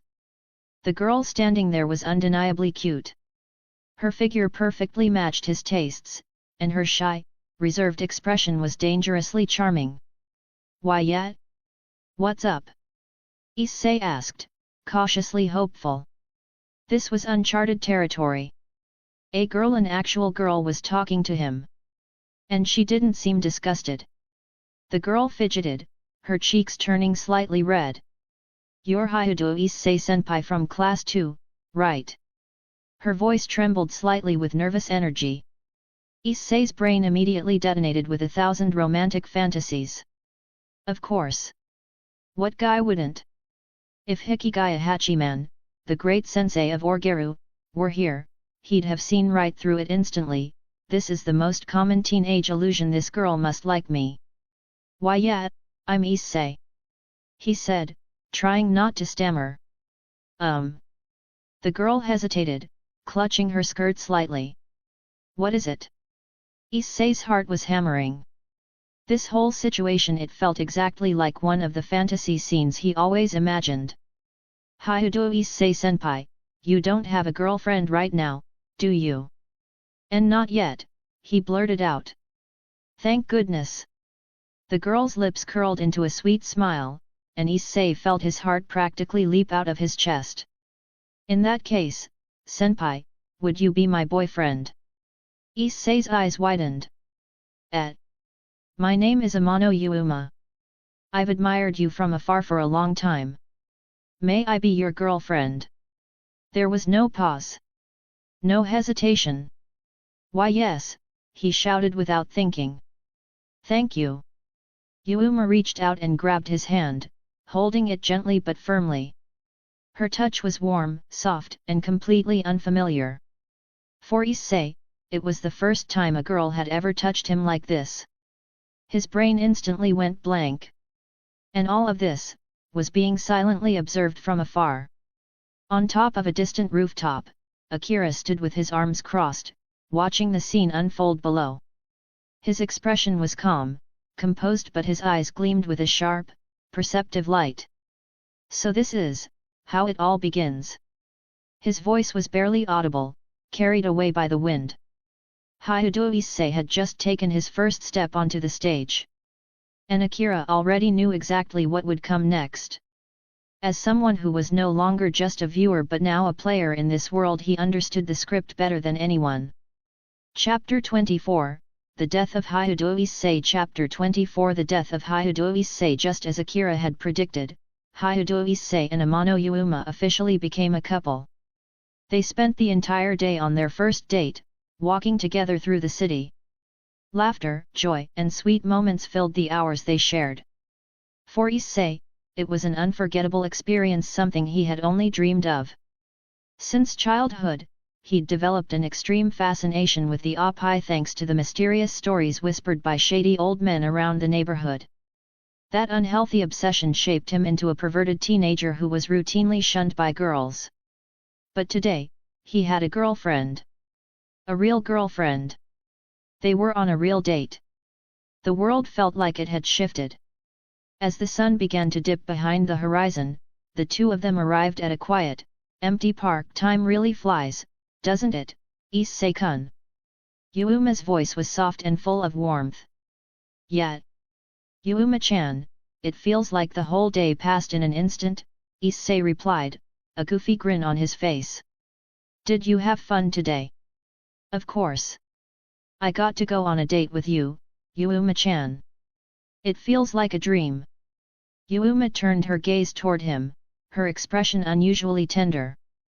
Issei-kun. What is it? He asked, still smiling. To celebrate our first date, can I ask you for one thing? Seeing her shy expression, Issei's mind instantly jumped to the worst and best kind of delusion. Oh, of course, ask me anything.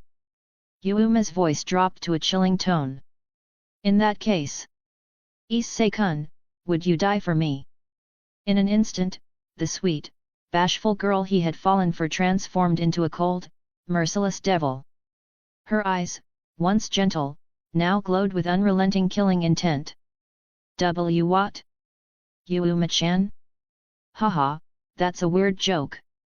Issei chuckled nervously, sweat trailing down his cheek as he tried to laugh it off. Yuuma's voice was laced with indifference. I'm sorry, Issei-kun. You were deemed a threat. So you need to be eliminated.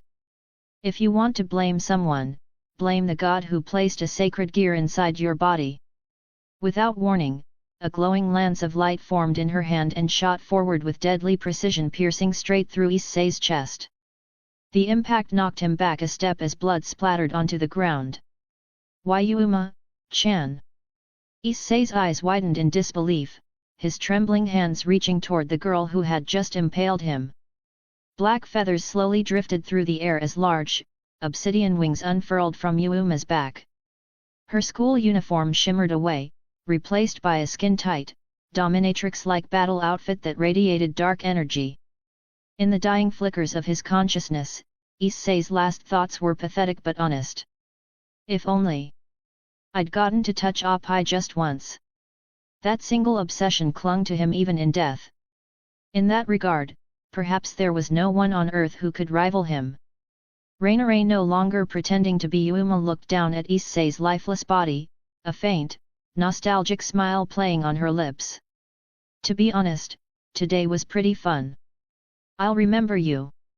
All day, Issei had played the perfect love-struck fool. A simping, groveling mutt. And for Rainare, who had played the role of his fantasy girl, it had been mildly entertaining. Then, a metallic rattle suddenly echoed through the air like a hunter springing a trap. Rainare's eyes narrowed. Her instincts screamed danger. From the distance, a glowing golden chain streaked through the sky toward her like a bullet of divine punishment. Reacting instantly, she spread her wings wide and shot into the air. The chain struck the ground where she had just been standing, exploding into the earth and leaving behind a deep crater. Seeing the sudden ambush, Rainare didn't hesitate. She flapped her wings again and retreated swiftly. In her mind, Hyudo Issei was already dead. She had no reason to linger. A digital chime resounded in Akira's ears. Detected, child of fortune. Would you like to seize his luck? Akira raised an eyebrow. Child of fortune. Yes, child of fortune equals main character, so I can steal his protagonist luck too, he asked aloud, eyes locked on the bloody body lying nearby. The main character is currently dying. By spending 5% of your inherited template points, you can claim his fortune. Proceed. Absolutely, Akira replied without hesitation. He stepped toward Issei's body. Despite the gaping hole in his chest and the torrent of blood spilling out, Issei was still clinging to life barely. His vitality was absurd. A trait worthy of the so-called main character. Initiating fortune transfer, a moment passed. Transfer complete. Congratulations! You've obtained the sacred gear, boosted gear Red Dragon Emperor's Gauntlet. With that, Issei's breath left him for the final time. His body stilled. And in that same instant, a crimson magic circle burst to life on the ground near the corpse. From it emerged a girl with radiant crimson hair, eyes filled with urgency. Rias Gremory took in the scene at once, Issei's lifeless form, Rainare in the air, and Akira standing nearby. He died. Her voice trembled slightly. She was stunned. The boy she had secretly been watching, the one who held a sacred gear, was gone. Her eyes slowly lifted to Rainare, and fury welled up like a storm within her. It had taken so long to locate a sacred gear wielder, and she had even allowed the fallen angels to make the first move, hoping to intervene afterward and bring him into her peerage. But she had miscalculated. Everything had gone wrong. She was too late. All that remained was a corpse. What a miserable twist of fate! Meanwhile, Akira stood still, his face lit with satisfaction. He had spent 5% of his inherited template points to steal Issei's gear and fortune, but the trade was worth it. Because the system wasn't done rewarding him yet. Congratulations! You've gained 15% inherited template points. 15%. A windfall beyond expectations. Even after deducting the 5% he had used, he still profited 10%. Congratulations! You've acquired the skill, Blue Lightning Light. Congratulations! You've acquired the skill, Aura Detection. Blue Lightning Light, a divine weapon created by the gods, Enkidu can now manipulate sacred blue lightning as an extension of his power. Aura Detection, a high-level sensory ability to detect aura through the ground across a wide radius. His template points surged. His strength shot up instantly to level 5, equivalent to a high-class devil. And both new skills were immensely practical. From the sky, Rainare studied the scene below with furrowed brows. She didn't recognize the unfamiliar boy who now stood beside the body, but Rias Gremory was unmistakable. As a scout assigned to Kuoh town, Rainare was well aware of the territory's ruler Rias Gremory, heiress to the prestigious Gremory family. Rias's gaze burned with unspoken rage and killing intent. But she had yet to realize that the boosted gear had been stolen from Issei's body. After all, sacred gears, while rare, could still change hands under special circumstances. Besides, her attention had always been on Akira from the very beginning. Issei had merely been a backup plan. Truthfully, Issei's reputation at school had been awful. Perverted, disgusting, and isolated. If not for the sacred gear, Rias wouldn't have even looked at him. Then, a faint ripple stirred the air as more golden chains burst forth from Akira's direction, flying toward Rainare with divine precision. Even if she was only a stepping stone in the prologue, Rainare was still a valuable source of experience. And for Akira, every opportunity to grow stronger counted. Even mosquito meat was still meat. Chapter 25, How many trump cards are you still hiding? Chapter 25, Just how many trump cards are you still hiding? High in the sky, Rainare kept darting around, barely dodging the glowing chains that chased her, chains of heaven. Black feathers scattered in the air with each close call, and her wings were already showing heavy damage. A fallen angel who dares to attack humans, doesn't deserve to live. Akira stepped forward slowly, the aura radiating from his body causing both Rias and Rainare to freeze in surprise. Especially Rias, she was utterly stunned. She had believed the strength Akira had shown previously was already his limit. But now, she realized he had been holding back this entire time. He still had trump cards. Just who is he really? Rainere's expression darkened as she glared down at him. It was already troublesome enough facing Rias Gremory, the heiress of the Gremory family, but now, a powerful human with a sacred gear had appeared out of nowhere? A human. Same as the one lying on the ground over there. Just another person the fallen angels deemed dangerous, a threat worth eliminating. The moment those words left his mouth, Rainere's expression contorted in fury and regret. Damn it! Did I just dig my own grave with my own words? On the other side,